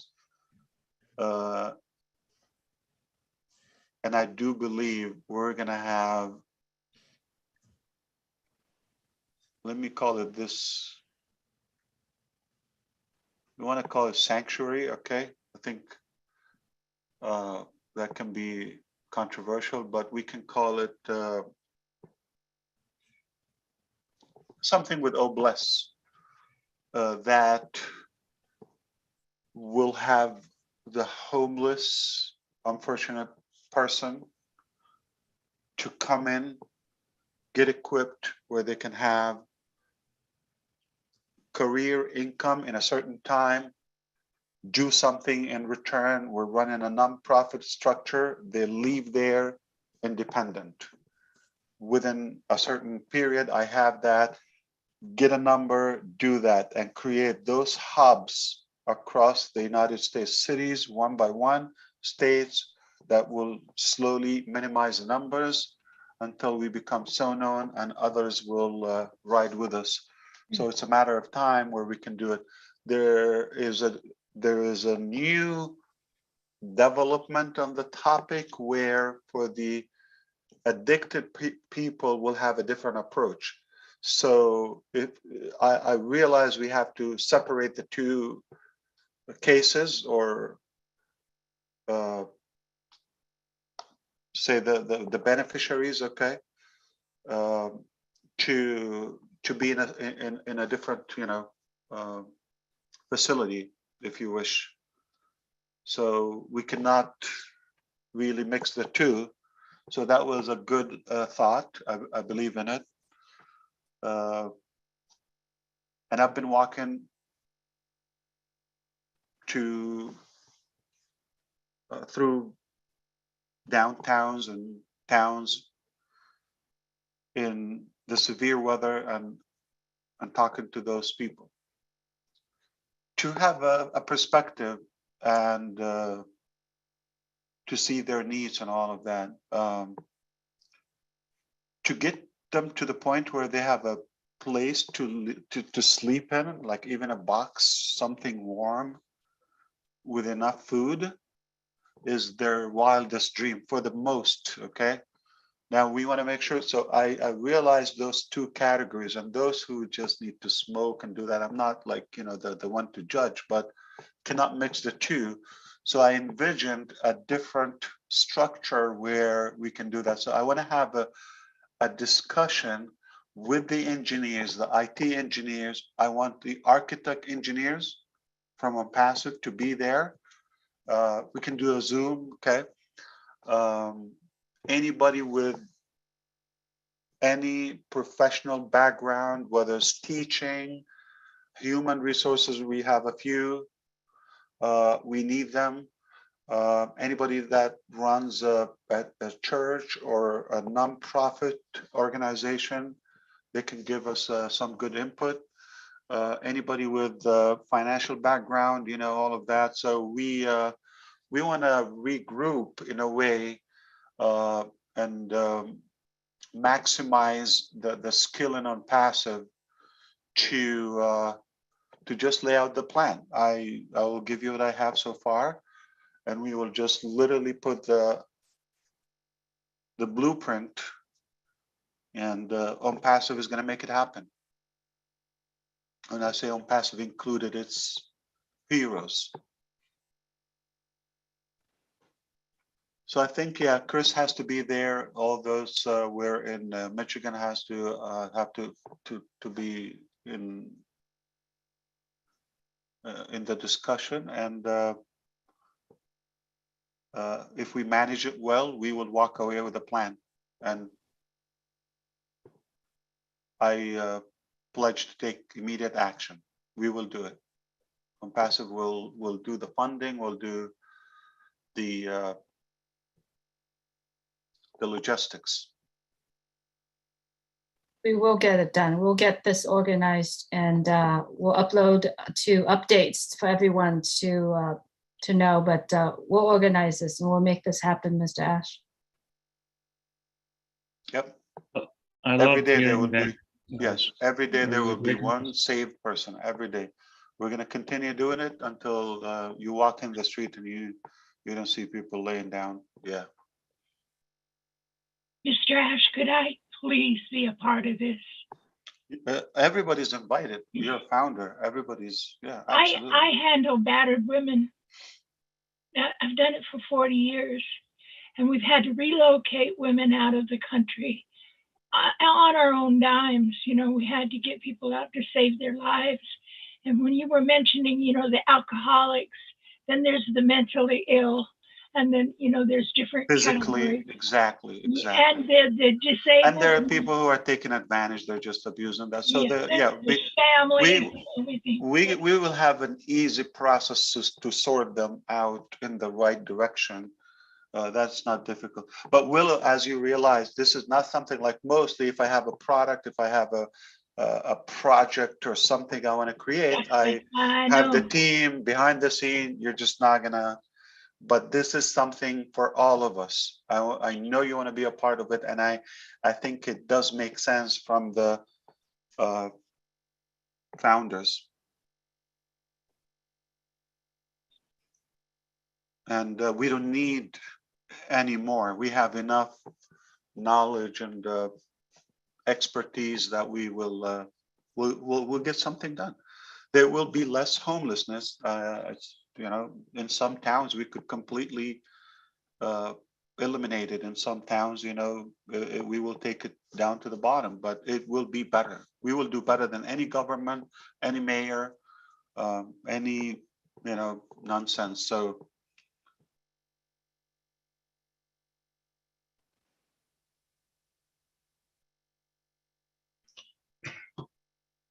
boom. What are you thinking, Maria? I mean, I've been thinking. Yeah, Viviane, how are you? Good, how are you? Excellent, good to see you. Good to be here. I just wanted to bring up that there's an article that came out earlier in the month of regarding homelessness, you know, and the title of the article, if you want me to send it to you, is called Please. California Judges Could Order Help for Homelessness in California Under Newsom's New Law. So Gavin Newsom is the governor of California. So he's thinking towards those directions too, right? Yeah. He's there's a mess over here, especially in the San Francisco Bay Area and Oakland. Oh, no. They're all over the place. LA is the worst. Yeah. Yeah. So along those lines that you're talking about, I'll send you the article and you can take a look at it. Yeah, but Viviana, I mean, I'm not gonna, you know, convert it to politics. We know he's like being shaken, you know, his position for several reasons, and I just hope it's not a reason to get reelected or just, you know, sometimes we hear a lot of that's promises. a possibility too, right? Yeah. And then they disappear. Yeah, we've heard a lot of sweet things before. Yeah. I'm not judging, but Biden said we're gonna get rid of cancer. I didn't hear anything after the election.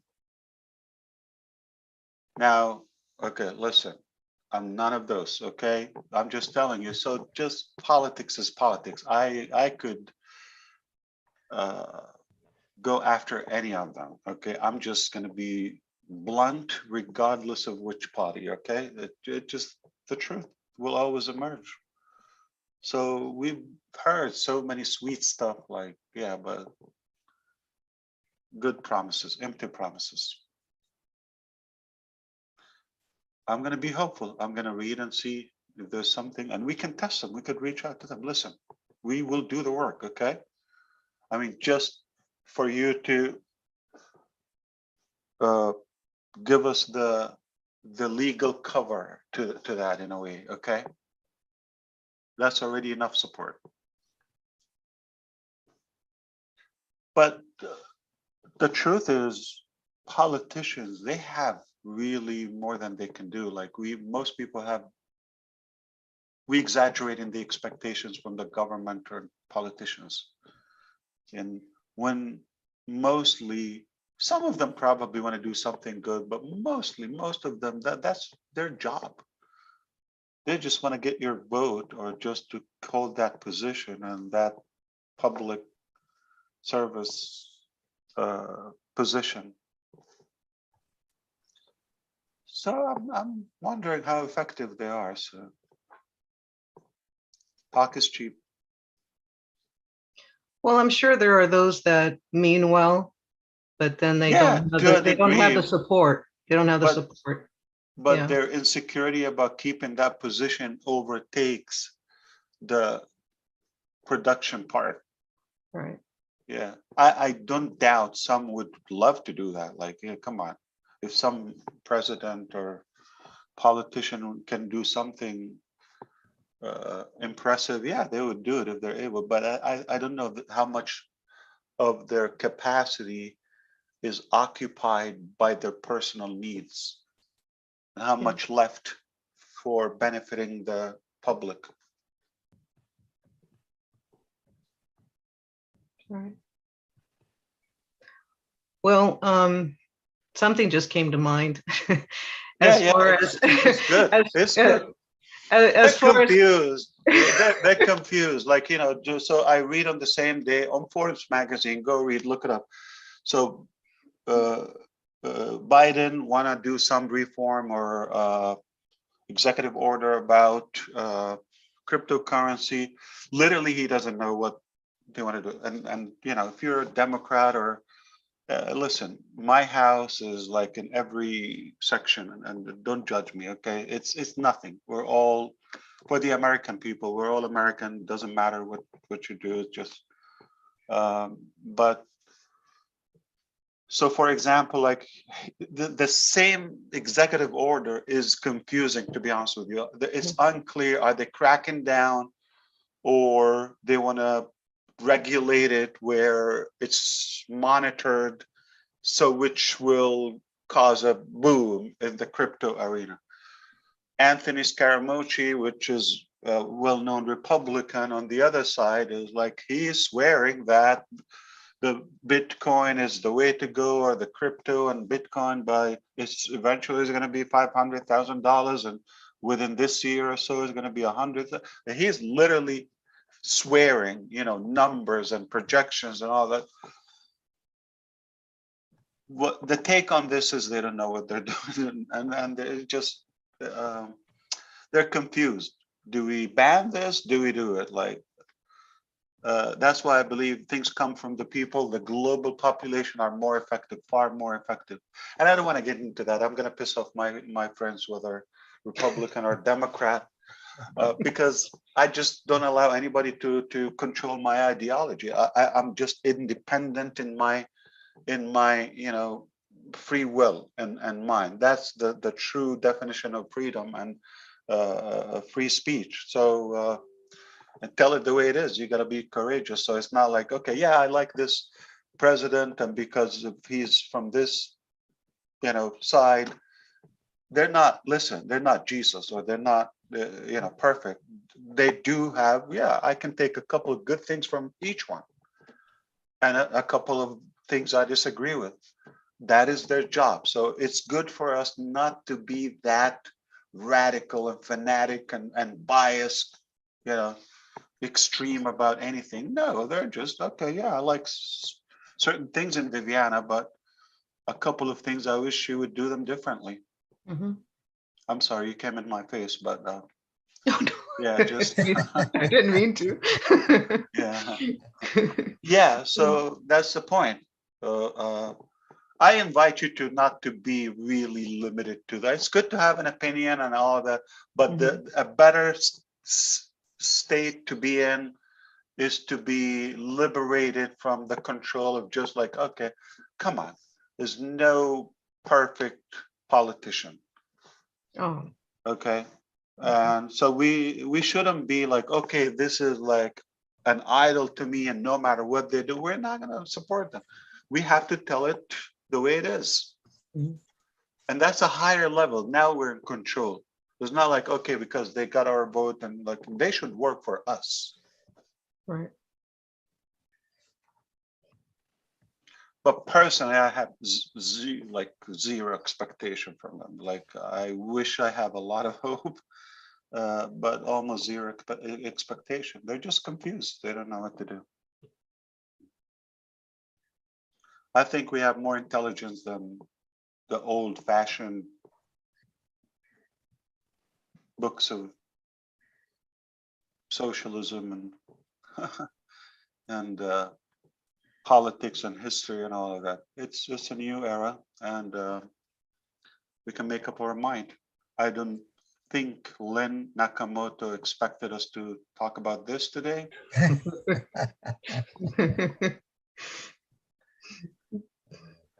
You just never know where the conversation's going to go. That's what's fun about webinars. Yeah, That's what's fun about Friday Night Live. I think somebody should give me a red flag sometime. Like, Ash, don't go there. You just stop me. Yeah, you're too kind. You know, you don't turn any questions away. Yeah, absolutely. I mean, somebody's offering support or knowledge. Yeah. Ash Mufareh. Here comes somebody who's not raised his hand and just is going to interject. Remember remember the guidelines, Richard? Remember the guidelines? I love all of you from the bottom of my heart. Hey, Ash, Yes, I remember the first time we talked, and I'm looking at you today. It was You're still as November handsome. 14th. You're still as handsome as you were that first time. Do you remember the date, Rich? Remember the date? Yes. It was August 22, 19. I mean, 2018. 2018. Are you sure August? It was in November? No, it was in August. Yeah. And look at where we are today. I bet you never imagined we'd be here when we first started it. I knew we were going in a good direction, yeah, but the details are just never possible to predict, yeah. I'm glad you didn't know, Ash. You wouldn't have done it. But keep up the good work, and thank you. Big hug and big kiss to your wife and your two beautiful sons, and enjoy while you can. Thank you. Indeed. Mr. Ash, how is your time? I know it's I'm bored. Eastern. Yeah, I would like to turn it into a party or something. Any singing, any dancing, any music, exotic topic. Yeah, let's go to food. Hey, Ash, can I give you a topic? Please, come on, Jeffrey. All right, so we have two tentative or pending topics. We just need to arrange the separate discussions. One is the homelessness, and we better walk away with a solution, viable solution, okay? So start thinking now, and anybody with any professional background that can contribute, we're going to build facilities or acquire facilities where we get people from one side, literally like remanufacture them, walk away from the other door, graduate as unhomeless, okay, or with a home. So hit it, Jeffrey. I love everything you do. I certainly appreciate you. You do have a way of talking and saying things. God bless you. Thank you for everything that you do. We certainly appreciate that. Back in 2018, when we were over in Calcutta, and you had your first team there, one of the first things you did was bring on Go Founders for us, and there were some things that you wanted to do later as we started to project into and get into the product suite, where we didn't have technology that was needed to do some of the things you wanted to do. I know how much you love technology, and I'm hoping that you'll share with us some of the milestones that you've seen regarding new technology and technology that you guys have been working on, and technology globally speaking that have come up in the last 2 or 3 years that we now have under our belts here, and help people to understand the sophistication and the challenges that you met and overcame in the process of bringing ONPASSIVE to where it is. I so much appreciate the topic. Yeah, definitely. I love it. So I think the need is the mother of all inventions. And right when we started, there was that sense of devastation and desperation to come up with a quick solution as quickly as possible. We're hungry, things are not working, we need an instant solution. So we didn't have the power to foresee all the different milestones ahead. So we just said, okay, we'll hire, let me find a couple of companies that are either one of them will take the project or a combination, okay? But certainly they would control our, throat in a way. And when we went to work, okay, in a similar way, I realized, not back then, now I know, that they were in a similar position. It was one of the companies were literally falling apart, business drying out, they're changing directions, okay, splitting partners. And they decided, they just want to shut it down. They didn't tell me that, okay? But they're gonna, everybody walk in a different direction. So when I came in and I was asking, it's like, it's one of the last projects, it's like that savior, okay? A life savior, because they were choking up financially, in debt and literally bankrupting. So when I came in, oh, it looks like a good shark. They confessed that to me. Okay, let's cater to that. Not being genuine about the product. It's just a client. We got a good source of income. Could I be more transparent with you? This is not, encouraging, but that's before we got to know all the details, okay? And I was already taking the bait back then. But I realized that just a couple of weeks in the game, they have no full understanding of my vision. So they agreed like 60, 90 days in the beginning, 60, 90 days. The budget was nothing, okay?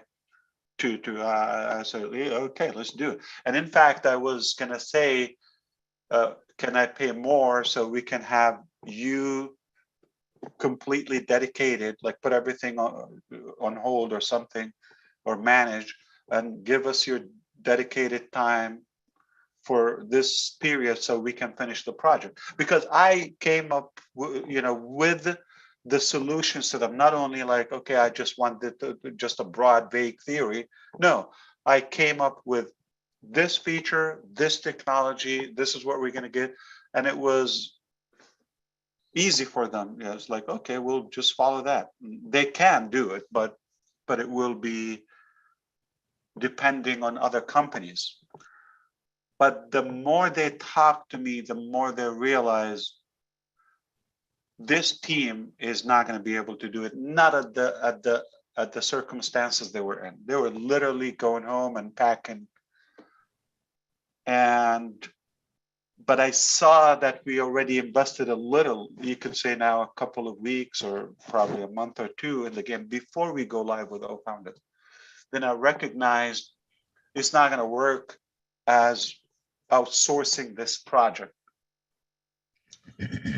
I said, would you be willing to create under their name a dedicated team permanently for ONPASSIVE? Whatever the number needed, okay, back then wasn't severe, just you know, a dozen or so, that will be dedicated. This is the solution, we do it, but those will stay here to maintain. There still will be, okay, a good digital marketing platform, but the more we talk, the more I realize this is bigger than their ability. And you know, some areas of that I cannot unlimit them unless we do it in-house. Then we offered, so they were saying, no, it's not working, all of that, like people are going to Australia, people are like different directions. And they said, if we have a place or we have, if you pledge the work, okay, then we can be dedicated, but under the name of ONPASSIVE. And I said, are you kidding me? This is even better. So there was a sense of them not unsure, uncertain that if ONPASSIVE is serious, if it's going to be a long term, or is it just a project?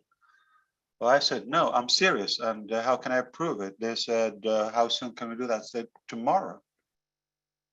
What do we need?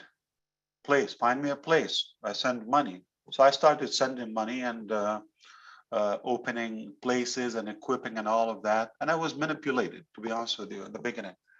But it was with any technology to their ability. So Kolkata was okay. Then I started mentioning more features, more products, more advanced stuff. But I realized it was hard to get the talent. So I said, where are the talented people? Then it's in Bangalore.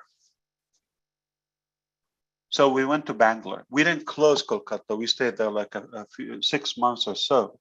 And when we went to Bangalore, also, you know, we realized we still want more. So it got way better like there. So now we're talking about mid 2019.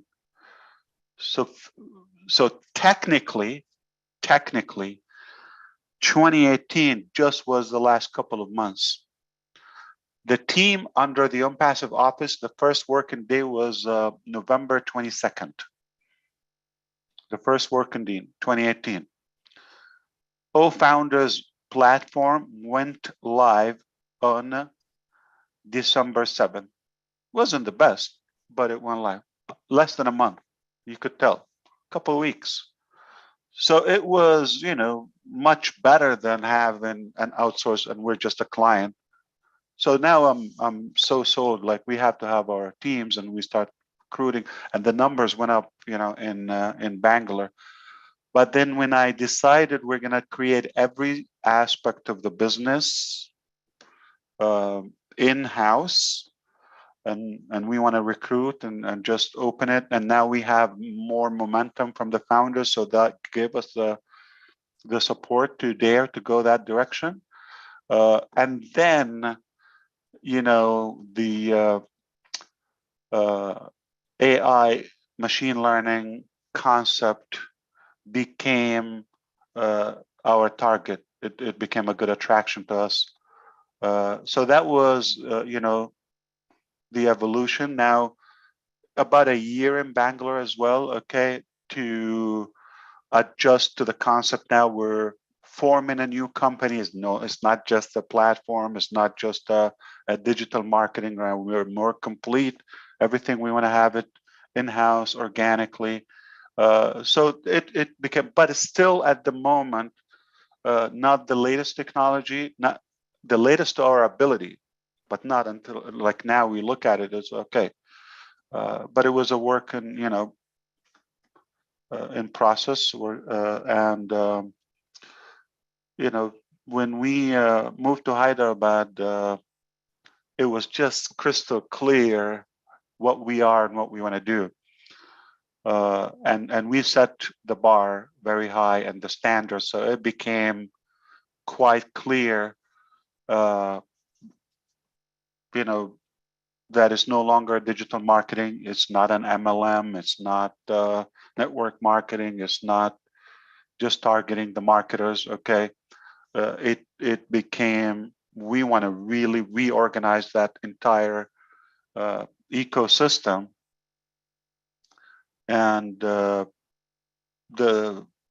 progress in 2020 was the most tangible. I think now looking at it, like, we have the ultimate, because I began going after each department. What is the latest technology? What is the framework that we need to endorse? What would Apple do? That's my question. I'm not hiding that. What would Google do? Okay. So think of that. In the beginning, it's just like another client, another project. But for the last year, 2 years, it's been really on spot, the latest technology, but the ability increased once we figured out the funding, and then we removed the cap and the budget. Okay, it became like, I just want the best, the ultimate, regardless of the cost. Yeah, it's taken more time because now we're changing the strategy. So the latest technologies in the programming language and the database, that came literally in 2020, 2021, and we've been on it. Okay, and then I defined more all the different projects to the different departments. Some,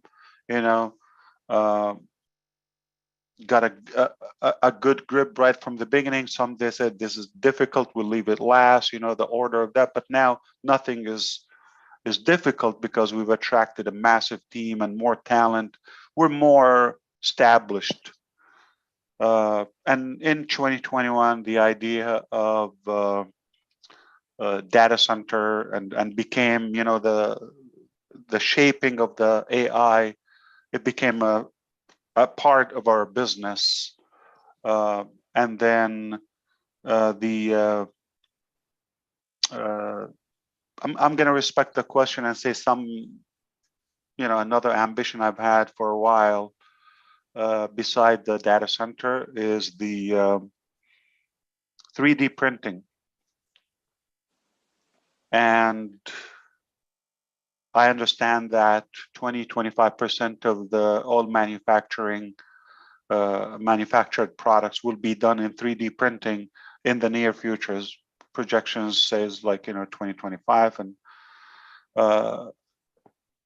and I was thinking about creating, they're environmental friendly, and the cost. So I thought we will create our servers through 3D printing. And I do have another crazy ambition about energy. I think I hinted to that previously. So those ambitions were just far ahead, years ahead.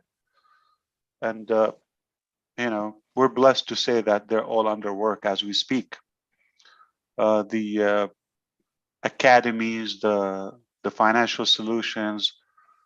So the technology, I think we're at the highest possible level, the latest technology in terms of programming and database and all of that. I don't think there's anything above. So we're at the peak of where it should be. Cannot be more advanced in terms of the digital products. But what came faster than we thought, the other aspects and the projection of the other milestones, 3D printing, energy, just keep it at that word, okay, energy, and mining, financial solutions, data centers, I mentioned, global universities. they came much faster than I really ever imagined. And I'm not going to say, oh, no, I planned it after 10 years. I'm not going to stick to that. So if you have the opportunity, you grab it and run. So it's overwhelming, and it just uncapped. Okay. And then what about, some physical products and some, so it was just an ambition versus now I can tell you that action has been taken. And then I think around September 2020, it was the new era of the new marketing campaign that something wasn't yet known. Okay, and I started to think I want to go all the way with that. I was impressed, and now we have the biggest marketing campaign with that style.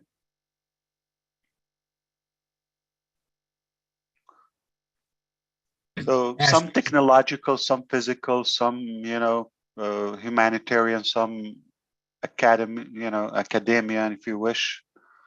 Yeah, go ahead, Ron. I just want to interject something right here with all due respect to people. This is not, I repeat, is not a question and answer webinar. Some people got in to talk before we could stop them. This webinar was designed to have our engineers or the tech people and Ash to speak. That's what we're going to do. So please do not raise your hands, because this is not a question and answer. Okay. You don't need to text people and complain. So if somebody asks me, I don't answer, right? That's right. Okay. Okay, go ahead. Now that we got that over with. Yeah, so I don't know if that helped in any way, Jeffrey. Jeffrey? Beautiful, absolutely beautiful. Thank you so very much. I understand it's probably painful to the brain, but you not at all. You cannot sleep on it. Yeah, I love it. Thank you so much. Yeah. Soon we'll have a personal belly-to-belly chat, and we'll be able to break it down.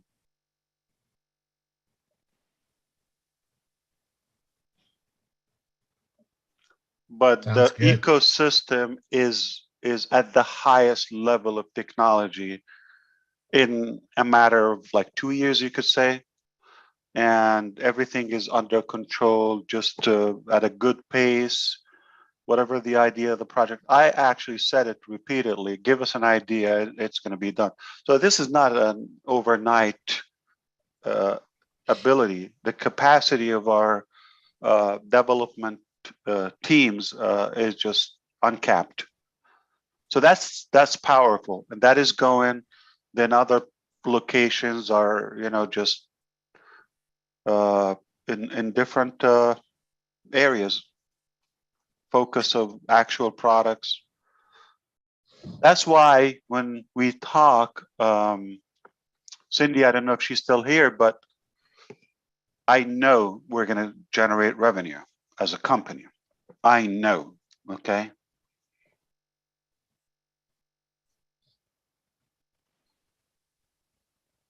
Hey, Ash, this is Ty. I want to be Ty Young, or which Ty? How you doing? Ty, this is not a question and answer, please. That's not a question. Okay, I got you. All right, thank you. I'm going to make a statement. Now we're I've been quiet. What? Read the rules in the chat, okay, please. Thank you. Go ahead, Ash. That's all I had to say for Jeffrey. All right. Do you have anything else on that genius brain of yours? Who, me, Ron? I'm just yeah. Let's give Ash a time to check his text and all that. Do some personal stuff. Let's give him some time. I'm good. Appreciate it. All righty. Well, that's one of the biggest items I get excited about. So Lynn's question and Jeffrey's question, it just, or not in a way, discussion or topic. I appreciate that. So that is another element where we know we have the right people. They get it. Not the details, but at least the vision, the direction. Exactly. Exactly. Well, we are going on 12:30 a.m. Yeah. Okay. We've kept you up, and no problem. We are so honored that you accepted our invitation and came and spoke with us. Of course. Is there anything that you would like to interject? Yeah, take advantage. I will be very occupied this week, okay? This coming week, Monday and on. So take advantage, and if I'm unable to have appearance, okay, at some point, don't report me missing, okay? All righty. All righty. Well, Lynn, what do you say we close this down? Yes, before we go, I would like to give one of the 4 tech professionals, the IT guys, a chance to talk about their new weekly webinar on Saturday at 5 p.m. Eastern. So one of you go ahead and speak. Bob, Oliver, Colin. All right, okay, you got me. Don't be shy. Everyone. Hi, Mr. Ash. Thank you so much for joining us. Thank you, and we appreciate your responses to all what we laid out, and we are glad you were listening to us. Everything is great as we see it from the outside. ONPASSIVE is pretty secured. I can tell you guys that as a security analyst looking at it from the outside. Just want to remind everybody, we also have a small team, thanks to our big brother Madi and of course Auntie Lynn. We have a small team that we've been trying for the past week and moving on. Every Saturday at 5 p.m. Eastern time, we are coming out and just speaking, about ONPASSIVE, how we see it from the outside, looking at the technology as it's being developed and rolled out. So we invite every one of you to come on board tomorrow, and we'll be there to break down more stuff. We're going to talk more about IT security tomorrow. We'll expand on it more today. We're just trying to, get it all out there. But tomorrow is going to be more detailed and more explicit. And then the following week, we're talking about, I think, artificial intelligence, and then we'll go into the products. So we'll be taking each product and just breaking it down to us, the founders. So once again, big thanks to my fellow colleagues, my brother Oliver, my friends in England, in UK, it's about almost 5:30 a.m. now. They're still up. I see Collins is there, and Vincent. Thank you guys for staying up, and hope to see you all tomorrow. Thank you. Back to you, Lynn. You guys want to say something? Go for it, you guys. Where's Vincent? Colin, Oliver, go for it. Yeah, want to thank everybody. Thanks the big bro, Madi, and our humble CEO, our respect, and for all what you've been doing to us and to the company in particular. We want to say thank you, and for the heart that you have. And as I said last time, that you are going to be a case study in most universities in the world for the structure that you've put in place and for the human heart that you have. We want to say, Mr. Ash Mufareh, thank you, and God will continue to bless you and your family. And for our show tomorrow, it's every Saturday, 5 p.m. The old tech pros will be diagnosing, piecing out all the products, the technology, and I'm very happy and proud what the CEO has assured us and about the security, the way he talked about our security today, about the data center SSS, the AML. I'm very proud of that, and I'm sure that our customers, our clients are going to be happy, and I'm seeing us taking a large share of the market. Thanks. Okay. Colin, okay, hi. Okay, yeah, I'm here. Okay. Thank you, Sister Lynn. Thank you, Big Brother Marty, to inviting our CEO today within us. So thank you, Mr. Ash, for bringing us together today again. We thank you, and also to highlight that you did a great job, and all the products are very great and very good integrated, and also good security around behind. So we thank you for that, and then we praise God to give you more powerful, more forces to finish the job you have started, the great job you have started so far. So we thank you. We can to also all the great leadership council. We are working with our CEO to get this great job done. So we thank you, and then God bless you, all of you. ONPASSIVE, we are in it to win it.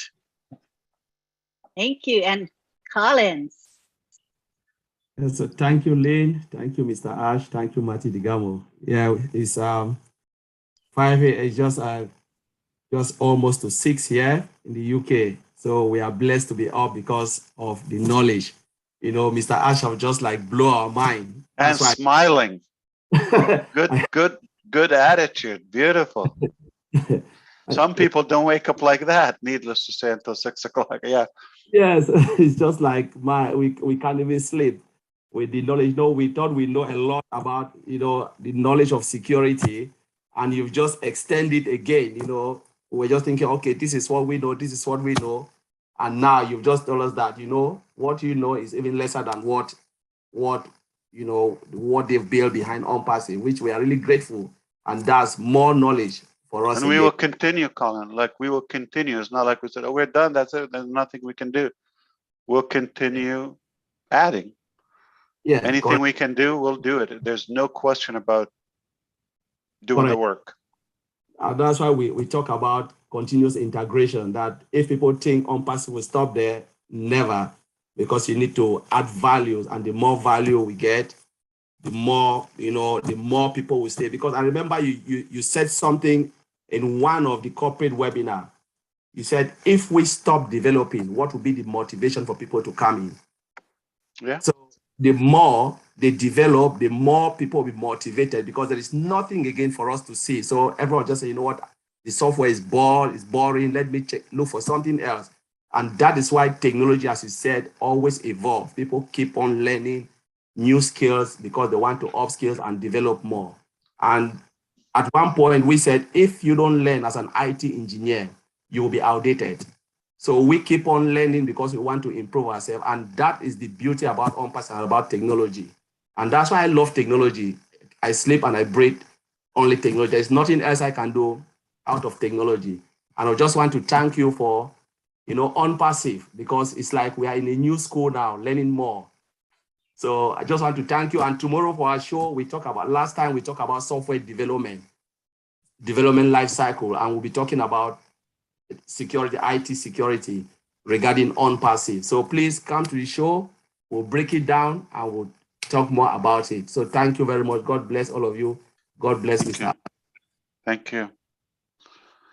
And Len, if I can add to what Colin said, the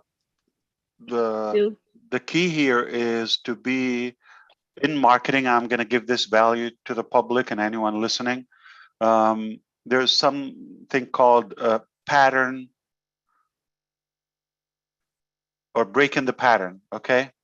So in ONPASSIVE, we like to be a pattern breaker.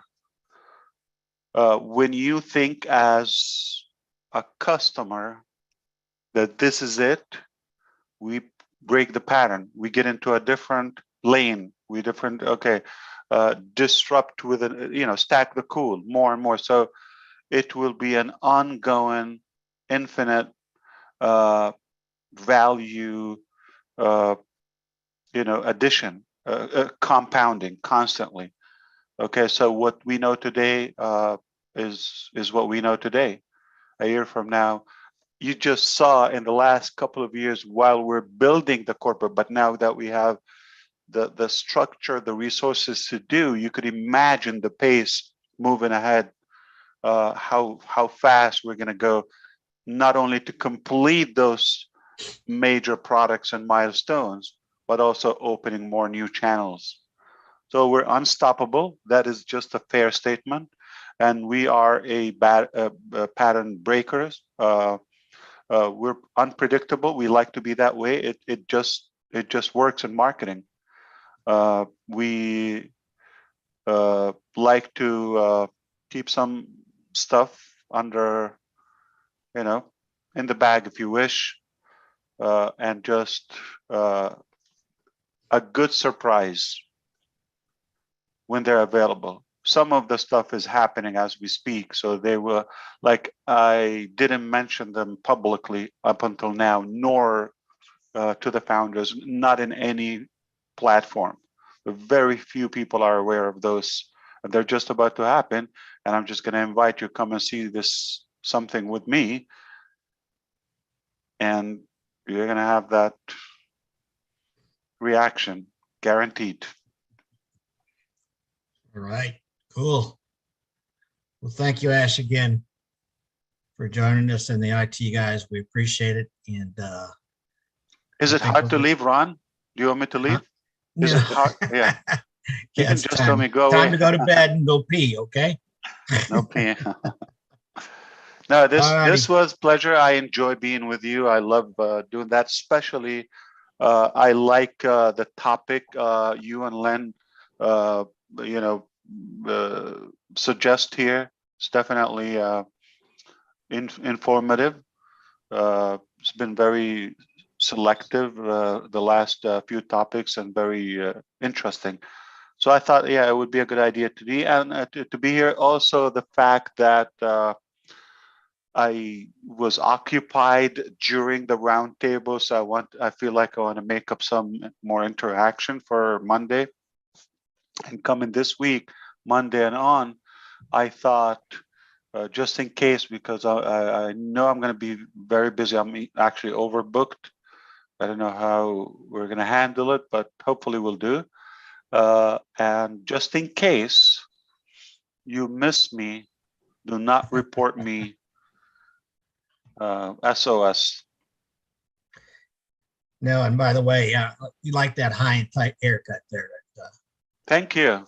You go see John White? Yeah, appreciate that. All righty. Len, take it away.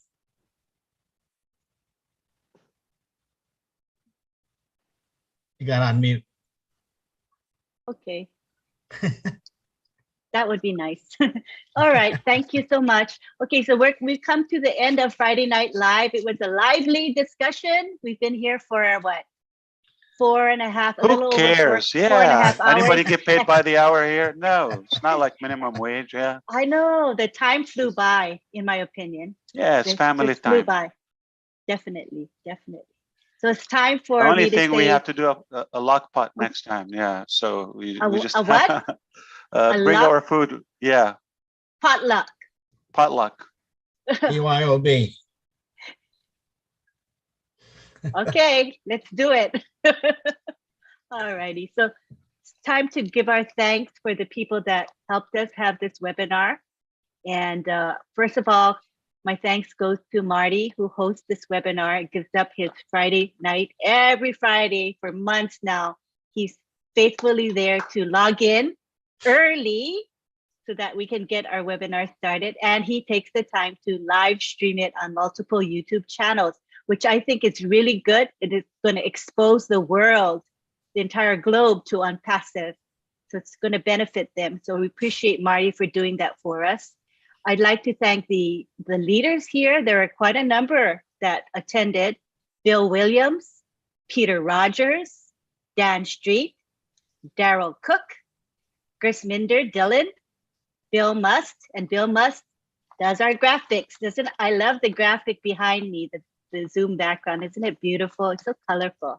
So thank you to Bill for producing our graphics every week. Thank you to Peter Schurer. He helped me in the background today, as well as Gladys Nyaboro, because there's a lot of things that need to be done when you manage a webinar that you may not see. So they did some behind the scenes work for us tonight.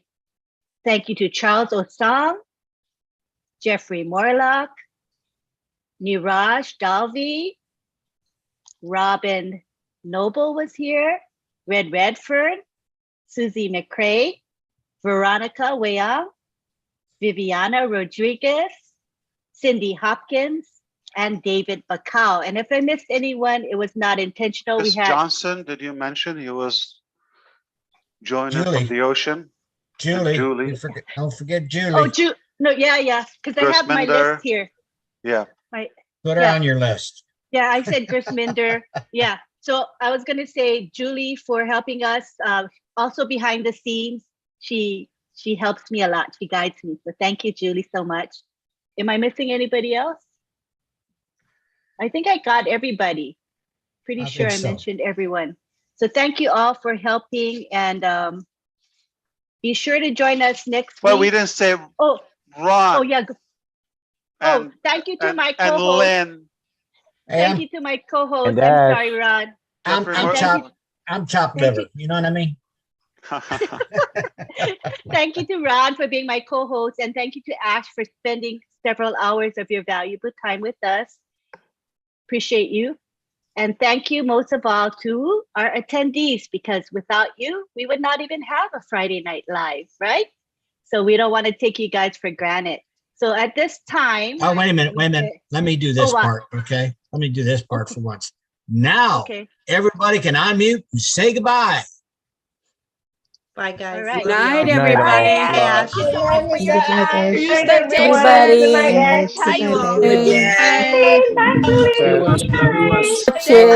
Good morning. Buenas noches. Good morning. Bye from sunny Singapore. Thank you, Mr. Ash. Good night, everyone from state of Virginia. Good morning. Have a good day. Good night. Good morning. Have a good Buenas noches. Thank you, Ash. It was a great webinar. Thank you for the UK. Thank you, everyone. Thank you, Ash. Bless you. Bye, Ash. Thank you. Thank you, wife and boys. God bless you, Ash. Very great. Thank you, Ash. Bless you all. Bless you all. Everyone here. Thank you. Buenas